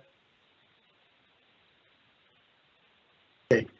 Yeah, I think they've done a good job ensuring the safety for this structure, and I think the Patreon's in it. And so, you know, it's not a normal building, and I'm convinced I think a variance, I would support a variance. Okay, and likewise, for me, I would as well. Paul, what's the drill now? Well, I think we need to ask Mr. Ghosh and Chief Sanders if any of the items that have been contained in the presentation or discussion regarding to the standpipe systems or locations of fire hose cabinets or anything like that needs to be incorporated into any conditions, or we be satisfied that the construction documents as submitted would be sufficient to not have us condition those items. That would be the next step for us as a board. Okay, Mr. Ghosh, you want to be heard on that? Sure, Mr. Chair. To Mr. Began, they are providing automatic dry standpipes throughout, as you saw in one of the drawings. They are providing manual pull stations in all non-public areas. They are designing the egress as a non-sprinklered building, and all enclosed areas are sprinklered. Those are the four things. And so the question would be to Mr. Ghosh, you know, do we need to list those as conditions on this variance, or are we satisfied that the construction documents have those elements enough in there that we do not need a condition for variance? They have submitted construction documents to us, and they meet what I just stated, and they meet code for all those items. So I just mentioned them because that's what they're providing as a mitigating elements of safety. So yes, they have provided construction documents to our satisfaction. So that would not need to be conditioned up, if I hear Mr. Ghosh correctly. I'd let the chief be heard on that, though. Chief Sanders here. Fire also agrees. We had asked that pull stations number 4 and 7 not be maintained, and that has been updated in the plans. We are satisfied. Okay. Mr. Chair, if I may, Yes. If those could be conditions for granting the variance, I would prefer that, simply because, 10 years down the road, if there's a maintenance issue that I don't suspect that there will be, but if there's a maintenance issue that comes up, then somebody can look back at this decision to say, this is why you provided these systems and they should be maintained. Mr. Velati, any comments? No, we're fine, whether they're part of the condition or not. As Mr. Ghosh said, they're already, those conditions are already in the design document. Okay, let's, Paul, do you need, how much time? You need I say let's go over those 4 again, and then I would need a few minutes to write them up. Okay. Sure, So- Mr. Chair, to Mr. Began, number 1 is automatic, class 1 automatic dry standpipes throughout. Okay. Can I make a clarification? We have, the design shows automatic, class 1, automatic standpipes. They're dry in the exposed open air areas, but in the Yes, enclosed that is true. portion, they're wet. So we do have wet and dry, just as a clarification. Yes, automatic wet and automatic dry. You're correct. Thanks for that clarification. Okay. I think number 2 is the manual fire alarm pull stations. In all non-public areas. Columbus Fire wanted to avoid manual pull stations in the public areas. Okay. Number 3 is all enclosed areas are sprinkled.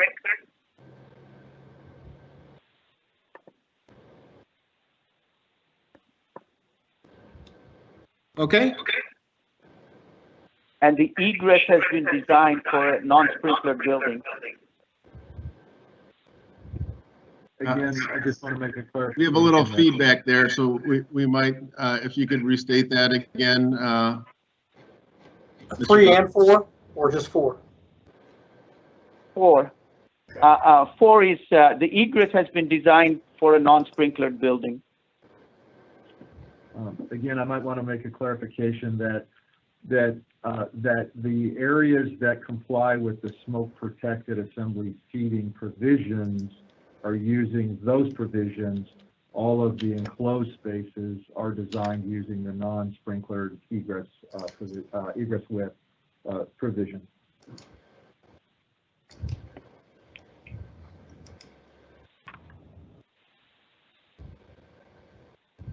Okay, so would we clarify that to say egress in open areas are designed for non-sprinklered buildings?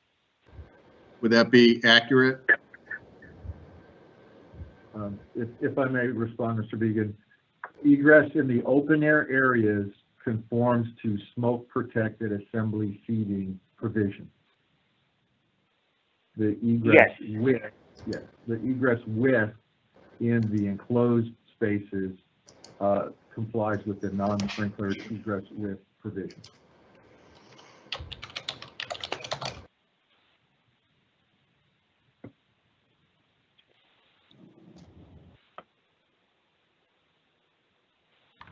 Okay, well, I'm gonna have to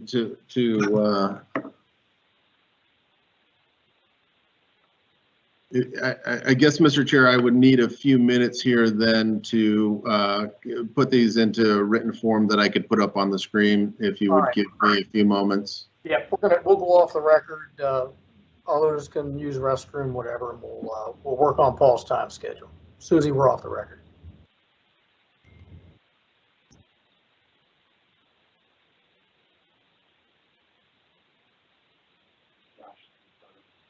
I asked Josh.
Okay, Mr. Chair, I believe I have put together some conditions that meet what we had discussed.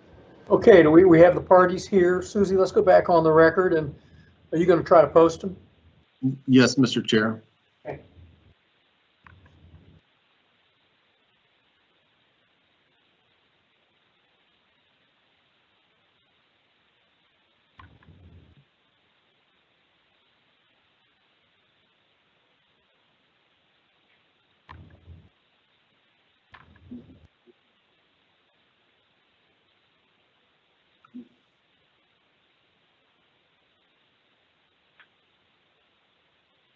All right, hold on.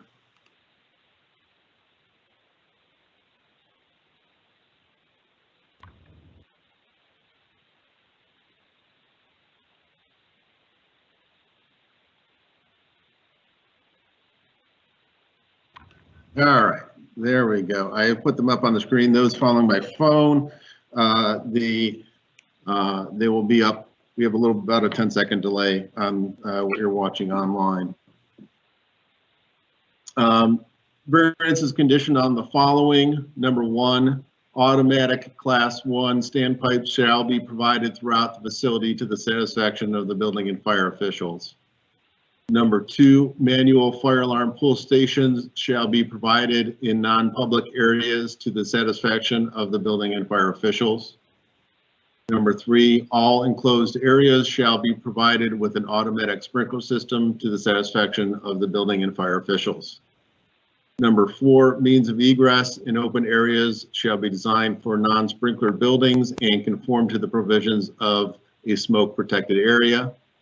Means of egress in enclosed areas shall be designed for a sprinkler building. Means of egress in all areas shall be to the satisfaction of the building and fire officials.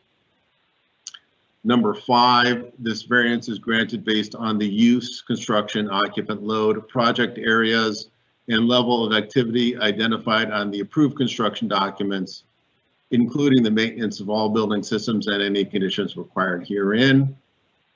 And number 6, the above conditions, including the maintenance of all life safety systems, shall be listed as special conditions on the certificate of occupancy by the building official. Okay, start with Mr. Velati. Questions or comments, concerns? Yes, item 4, if you don't mind, I would like to perhaps suggest some edits, and then I'll defer to Mr. Ghosh. The means of egress in open areas shall be designed to the provisions of the smoke protected area. The non-sprinkler buildings doesn't apply in the open areas. So if we delete that, reference to non-sprinkler, that would more accurately describe how it's set up. And then the next item that says means of egress in enclosed area shall be designed for a sprinkler building. If that could be modified, I would suggest to say means of egress with, which is the exit capacity in enclosed areas, shall be designed for a non-sprinkler building. So we've actually provided wider egress width in all the enclosed spaces that are sprinkled. Mr. Ghosh, those comments with regard to those comments of Mr. Velati related to condition 4? Thank you, Mr. Chair. Yes, I concur with Mr. Velati. Okay, let's go over those again so we make sure that I wordsmith this correctly then. So can you read what would we need to be altered again in number 4? Yes, Mr. Deegan. So what my suggestion is that we say means of egress in open areas shall be designed to conform to the provisions of a smoke protected area. So if we just delete for non-sprinkler buildings, and I think that would accurately represent the condition. Okay, and then the second sentence, means of egress with exit capacity in enclosed areas shall be designed for a sprinkler building? For a non-sprinkler building. So we've actually provided wider egress capacity in the enclosed spaces that are sprinkled. Okay. Let me reread again then number 4. We don't necessarily need to post it up on the screen unless you would like to see it. Number 4 shall be revised to read, means of egress in open areas shall be designed to conform to the provisions of a smoke protected area. Means of egress with exit capacity in enclosed areas shall be designed for a non-sprinklered building. And then means of egress in all areas shall be to the satisfaction of the building and fire officials. Okay, Mr. Velati, those edits conform to your I thoughts? believe so, yeah. Okay, Mr. Ghosh? Yes, Mr. Chair, and thank you, Mr. Vegan. We didn't probably give you accurate information in the beginning, so we apologize. Oh, no, that is fine. That's why we're here, to make sure that we get it right for you. I'll give Chief We Sanders, appreciate the help. I'll give Chief Sanders an opportunity to be heard. Are those revisions okay? Yes, fire is satisfied with the revisions. Thank you. Okay, I'd entertain a motion. Do you need me to make it, Paul? No, that's all right.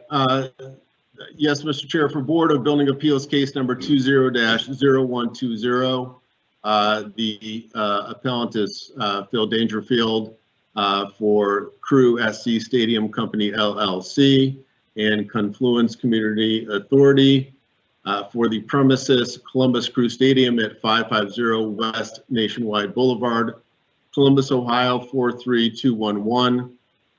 The appellee is Amit Ghosh, building official for the City of Columbus Building Department, and adjudication order number A/O2020-016.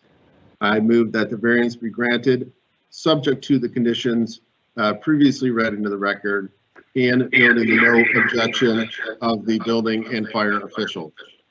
Okay, that motion's been made. Is there a second? Second, Mr. Chair. All those in favor say aye. Aye. Any opposed? Okay, the parties, you should be advised by a 4-0 vote, the variance is passed with those conditions as read. Anything further, Mr. Velati? No, Mr. Chairman, we'd just like to thank you and the board for your time and consideration. Anything from you, Mr. Ghosh?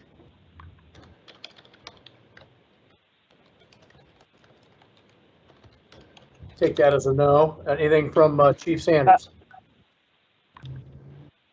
Go ahead, Mr. Nothing. Ghosh. Okay. Mr. Chair, if I may, we have no objections, and I had myself muted, and we thank you also for putting this together.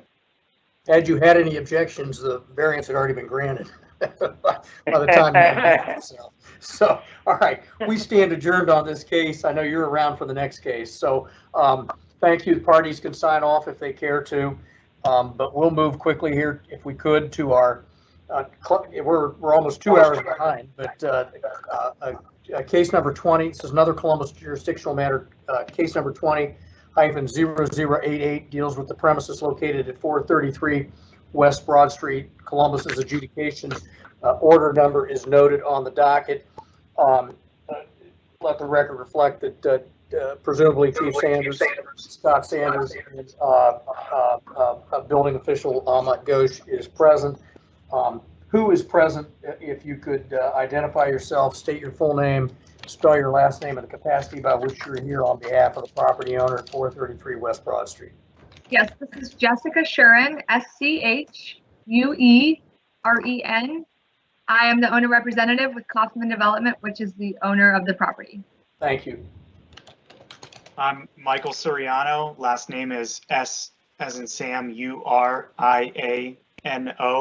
Here on behalf of MBBJ, Architect of Record.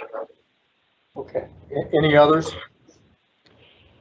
Amy Murdoch, MURDOCK, the fire protection engineer on the application. Thank you. Anyone else for the appellant?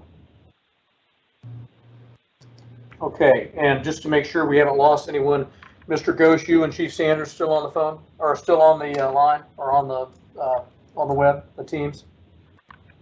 Yes, Mr. Chair, thank you.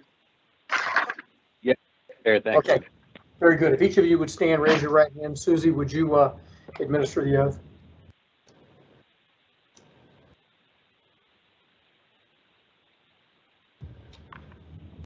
You're muted.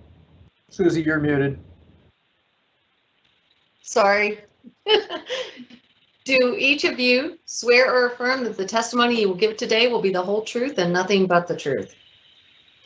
I do. I do.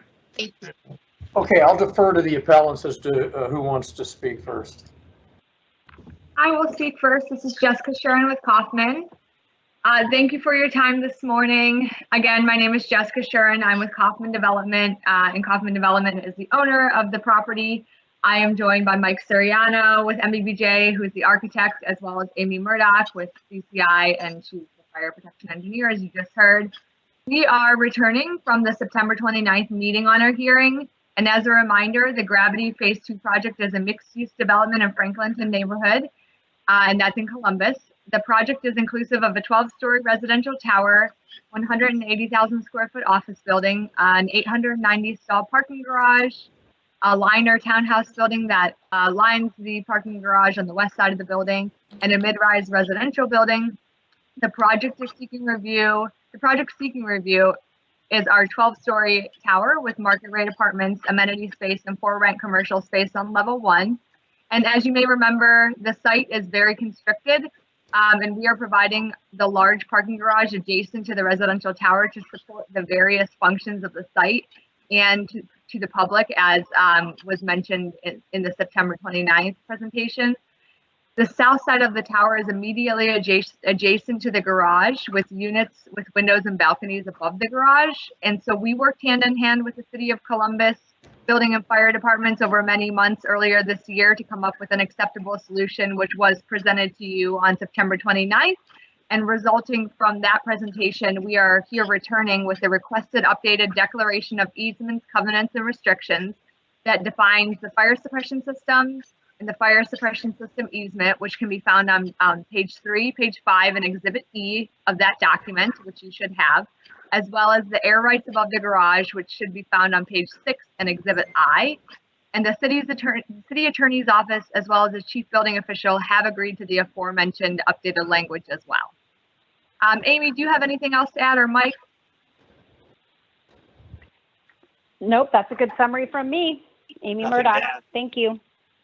Nothing to add, Jessica. Thank you. Okay, questions? Other questions I had, I believe, Mr. Chair, that we had put together conditions at the last hearing. Are there any modification to those conditions? And if not, I can put those up and reread those again into the record. Yeah, I think that's a good idea. But before we do that, let's hear from Mr. Ghosh. Thank you, Mr. Chair. They revised they added a definition of a fire protection system, and they worked with us in terms of some small amendment to it, and we're satisfied. Chief, you want to be heard? Yes, Columbus Fire is also satisfied. Okay, very good. Okay, Paul.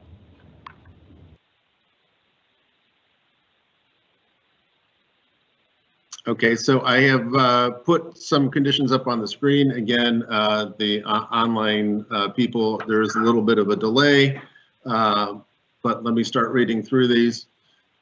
Variance is conditioned on the following. Number 1, both the tower and garage buildings shall be separated from each other by a 2-hour fire resistance rated fire barrier wall from the basement levels up to 42 inches above the top of the garage roof. Number 2, a no-build parent air rights and parent easement shall be provided for the parked roof of the garage extending 40 feet from the exterior face of the garage to the satisfaction of the building official. An executed copy of the easement shall be filed documenting the deed requirements with the Franklin County Recorder. An executed copy shall also be provided to the Board of Building Appeals. Number 3, a 15-foot tall precast concrete wall shall be provided on the roof of the garage extending 20 feet from the face of the tower building and providing a 2-hour fire resistance rating. The space enclosed by the wall shall not be utilized for any parking or other use or occupancy except for maintenance access. 2 4-foot doors shall be provided to the satisfaction of the building and fire officials for fire access into the enclosed space. No parking shall be permitted within 20 feet of this wall with signage and floor markings to the satisfaction of the building official. This condition shall be listed as a special condition on the certificate of occupancy. Number 4, the garage shall be provided with an automatic dry standpipe system to the satisfaction of the building and fire officials. The standpipe system will be supplied and powered from the tower building, including the required fire pump and associated piping. A shared use and component agreement for the use, operation, and maintenance of the standpipe system, documenting the deed requirements, shall be executed and recorded with the Franklin County Recorder. An executed copy shall also be provided to the Board of Building Appeals. Number 5, neither M mercantile nor S1 storage uses shall be permitted in either the tower or garage buildings. This condition shall be listed as a special condition on the certificate of occupancy. Number 6, the conditions herein shall be listed on the certificate of occupancy for both the tower and garage buildings. And number 7, this variance is granted based on the use, construction, occupant load, project area, and level of activity identified on the approved construction documents, including the maintenance of all building systems and any conditions required herein. Okay, Ms. Shuren, and/or Ms. Murdoch, and/or Mr. Suriano, any objections, any questions, any need for clarification? This is Amy Murdoch. I just want to make sure, I don't recall the statement of the neither mercantile nor S1 storage use in either the tower or the garage building. Mike, Jessica, do we have any challenge with I don't remember if we have any kind of retail or like mom and pop shop thing that potentially is going in. And I don't know much about the garage, so Mike, I would need to rely on you for the garage. If you had any loading over there, I guess that still would be an S2. I don't think we have any S1. I just don't recall that being part of the stipulation last time. Yes, Amy, this is Jessica. In the residential tower, we do have commercial space that could go either office or retail. So it is possible that we would have retail in that space.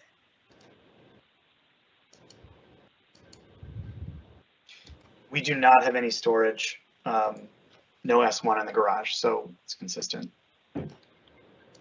Okay, so that condition passes muster for the appellants? Well, I think, Mr. Chair, we need to run through if they intend to put retail or mercantile in. I think that was a stipulation by the building official. And the reason for that is in any high-rise building, once you add a mercantile component, it changes its position in the code. So I think I would need Mr. Ghosh to respond to that to see if he was willing to remove that condition. Mr. Ghosh? Mr. Chair, Mr. Beegan's correct. When for a high-rise building, it's in section 403.2.1.1, and I mentioned that to the design team before, that when you reduce the construction type to type 2A, the code says that you cannot have mercantile or storage in that high-rise building. So that's where that requirement comes from, and I just wanted them to aware. Now in the garage building, it's type 1B. That restriction probably is not paramount, but I wanted them to understand that that was the decision that they made in reducing the construction type that they were foregoing that privilege of being able to have mercantile tenants. And I pointed it out to them before. So I believe the request for the retail that we have, and I don't have the plans in front of me, Mike, maybe you do, the percentage of it would be such that it would be, in essence, somewhat accessory to the use of the residential building overall. The mercantile would be, the retail space is limited to that first story only in the building. And so I think that's where our team had that potential still for that commercial leasable space at level 1 to potentially have the retail based on the square footage of being accessory. Is that not a consideration? I'm not sure who that question's to, Ms. Murdoch, but Paul, do you have a comment on that, or Mr. Ghosh? Thank you, Mr. Chair. Response to Ms. Murdoch will be, if it's an accessory use, then it will be classified as part of the main use, but then it'll have to be less than 10% of the floor area. And if you would recall, a long time ago, we had that discussion, because when somebody does this reduction of type 2A, that the way they get around it is they put a type 1A podium for the first floor. Somehow in this case, the design team has not chosen to do that. So yes, it could be an accessory, in which case it would not be an M use. But if it's an M use, in other words, it's bigger than 10% of the floor area, the code, the section I just read would say that no, you cannot do that. And if that's acceptable to you, that would be acceptable to me. Okay, thank you. I appreciate that, Jessica. So I think we can move forward with that, and we probably would have to talk offline about what that means for your leasing opportunities. I think that is acceptable to us. Thank you. Okay, thank you. Okay, Thank you. and so- Thank you so all. Mr. I appreciate that. Yep, and Mr. Ghosh, obviously you're satisfied then with the conditions as read by Mr. Began? Yes, Mr. Chair, thank you, and thank you to Mr. Began. Okay, and Chief Sanders? Yes, the fire is satisfied, thank you. Okay, I'd entertain a motion.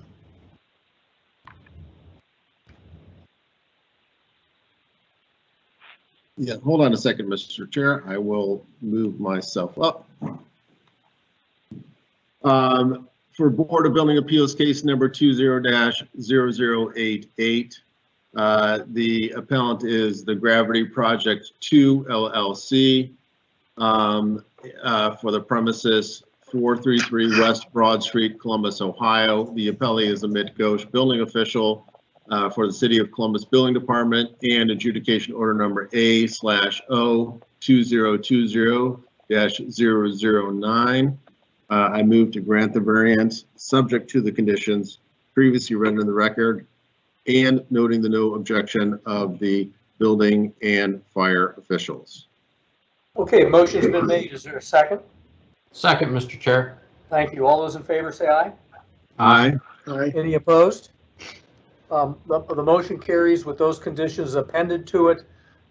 Ms. Shuren, thank you very much. Mr. Ghosh, Chief Sanders, thank you very much. Anything further to come in front of the board with this respect to this matter? Nope. Thank you very much for your time.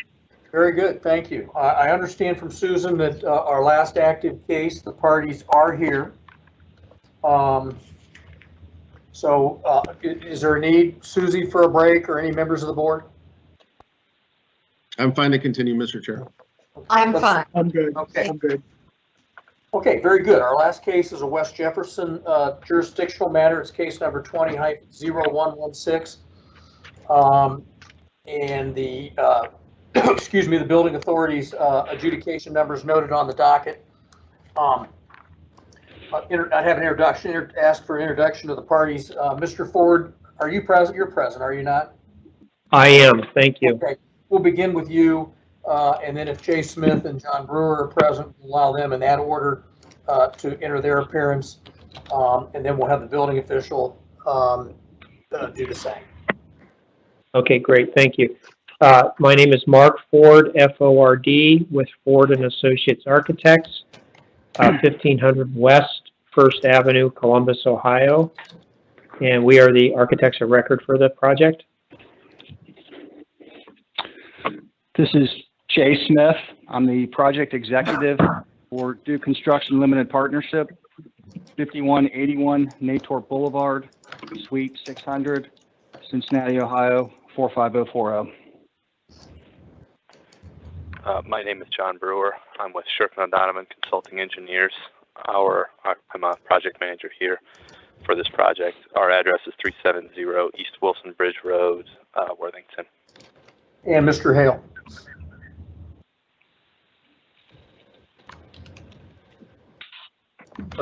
Mr. Hale, are you present?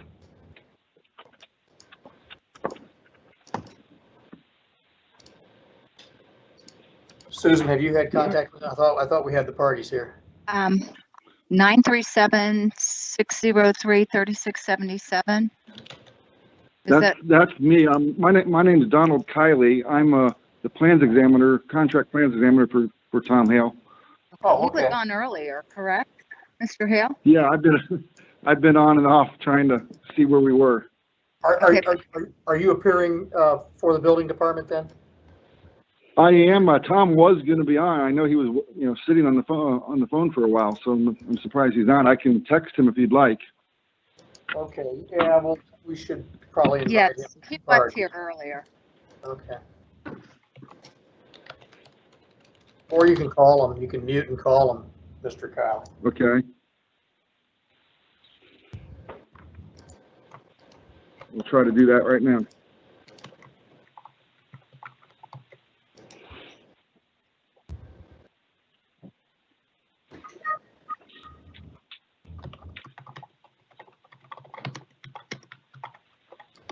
I believe he's entering the meeting now. Mr. Hale? Yes. Oh, we're good. Mr. Hale's on? Yes. Mr. Kiley, and Mr. Kiley, are you back on? Or can you be back on? Yes, I am. Oh, I am on. Okay, I'd ask Mr. Kiley, Mr. Hale, Mr. Ford, Mr. Smith, Mr. Brewer to stand, raise your right hand. Susie, would you administer an oath? Do each of you swear or affirm that the testimony you will give today will be the whole truth and nothing but the truth? I do. Okay, Mr. Ford, I'll defer to you or your colleagues. Great, thank you, Mr. Chair. Today's appeal request involves a single-story warehouse facility in West Jefferson. The building will be of type 2B construction with concrete wall panels, metal structure, very similar to what you would see in most general warehouse facilities.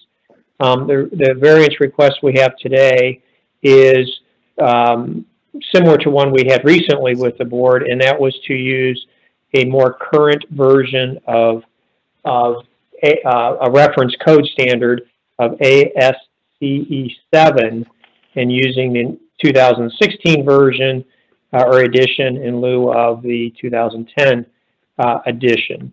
And for any technical questions involving this, we did present a letter to the board and to Mr. Hale from John Brewer outlining this request with the technical data associated with the change in the code itself, or code reference code, and we're just asking for consideration to use this current edition. Okay, questions of Mr. Ford at this point in time? Just a matter of curiosity, how much does it actually save in the cost by using the updated code? Well, I'll defer to John Brewer in terms of, I don't know directly about cost. Jay could probably answer that, but in terms of the actual impact on the foundations and the steel design. John, do you have a ROM or a magnitude of scale that you think this impacts the building? This is an approximate number. We hadn't performed any kind of exhaustive tonnage takeoff, but just on some initial, rough calculator numbers, we thought we were in the range of 30,000 pounds of steel, structural steel, approximately. And there's, in addition to the steel tonnage, there's some other advantages to this. For this particular tenant and their use of the space, they build quasi-replica versions of this particular building type all over the country. And so to be able to avoid added column depth works better, or maintains consistency with their robotics operations. And similarly, you don't have to worry about clear height restrictions. And then there can also be schedule advantages in procurement of the steel. When you get into larger, heavier steel sizes, they can be harder to procure from suppliers. So, and then candidly, there's also some schedule advantages for the design team when we're, in other states that have adopted the more current code. We kind of have a design there that's vetted and that we're comfortable with, and that the tenant is comfortable with, that we can kind of keep rolling to other sites. So a few kind of motivations to do that for us. Okay. Let's hear from Mr. Hale and or Mr. Kiley. Don, Tom, do you want it? Yeah. Yeah. So, this is Tom Hale, building official, Village of West Jefferson, and Mr. Ford and the engineering firm presented us with the documents for the change, and from a building official's perspective, understood that there was a change in engineering, but it was not the adopted version that we had in the book. So therefore, we felt that that the appeal was necessary, and decision cannot be made locally, although I understood it. And Don, do you have anything to say? Not really. I mean, I understand what they're trying to do. I appreciate them being forthright with it. And as a professional, I understand that, adapting newer codes is a thing of that we should be considering. But as Tom said, we just felt like this should come forward the board. Okay. Fair enough. Questions of Mr. Hale or Mr. Kiley from members of the board?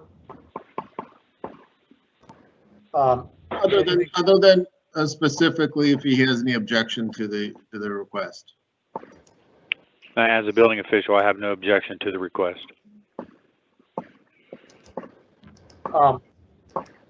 Mr. Ford, anything further? Probably not, right? No, we're fine. Thank you. Mr. Hale, any conditions that would be attached to this variance? At this time, Mr. Chairman, I don't believe we have any conditions to it other than recognizing the change in text that we would note on their paperwork when we issue it. Paul, do you see the need for condition? Yeah, I would throw up a condition, and I could do that real quick here. Okay. To address Mr. Hale's concern so that he has that. So I have put it up on the screen. There is a little bit of delay for those watching online, but this variance is conditioned on the reference standard for the minimum design loads for buildings and other structures in Chapter 5 or 35 of the Ohio Building Code shall be permitted to utilize the 2016 version of ASCE 7-16, which would classify the structure in seismic design category A. Mark, is that what thoughts? Yes, I think that's acceptable. John, do you have any concerns with that language? No concerns with me. Thank you. Mr. Hale, Mr. Kiley? Nothing from me. That sounds fine with me. No concerns from me. Okay. Is there a motion? Just a question to my other board members, and maybe to Mr. Hale as well too. Do we need to, would there be any benefit to having a no objection from the fire official on this particular item, or is it immaterial? in my opinion, as a building official, I believe in this particular case, it would be immaterial. I would agree, Paul. Okay. Yeah, I agree. Okay. In that case, Mr. Chair, if you would accept a motion. I would. For Board of Building Appeals case number 20-0116. The appellant is Jay Smith for Duke Construction Limited Partnership for the premises commercial warehouse at 6400 State Route 29, West Jefferson, Ohio, 43162. The appellee is Thomas Hale, building official for the Village of West Jefferson Building Department, and adjudication order number PB 20-0148. I move to grant the variance subject to the condition previously read in the record and noting the no objection of the building official. Motion's been made. Is there a second? I'll second, Mr. Chair. Thank you. All those in favor say aye. Aye. Aye. All those opposed say nay. Motion passes with that condition as read. Anything further, Mr. Ford? No, thank you. Thank you, and thank you to the board for your consideration. Anything further, Mr. Hale? No, sir, nothing further. Appreciate All right. your time today very much. Thank you. Appreciate your indulgence. We're a little behind. Okay, we stand adjourned on that case. We can move to the balance of our docket. Let me state that we had an elevator division case number 20-0112 that was continued this morning. That was an 11th hour continuance. Case number 20-0090 has been continued, as has case number 20-0110. So that would conclude our case docket. We still have to consider the approval of the minutes from our hearings on October 26th and October 27th. I'd entertain a motion to approve both dates. So moved, Mr. Chair. Chip Welch. Is there a second? Second, Brad Smith. Thank you. All those in favor say aye. Aye. Aye. Any opposed? Okay, so October 26th and October 27th minutes, Susan's, have been approved by the board, noting obviously Neil's absence today. Is there a motion for preparation and compensation to the board members for today? So moved, Mr. Chair. Chip Welch. Is there a second? Second. All those in favor say aye. Aye. Any opposed? All right, we stand to be compensated for today's preparation and appearance.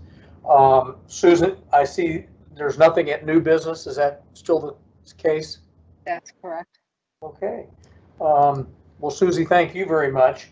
Our next meeting will be Monday, November 16th, virtually scheduled at 8:30 to begin at 8:30 a.m. So I'll make that announcement, and I'd entertain a motion to adjourn. So moved, Mr. Chair. Is there a second? Second. All those in favor say aye. Aye. Aye. Any opposed?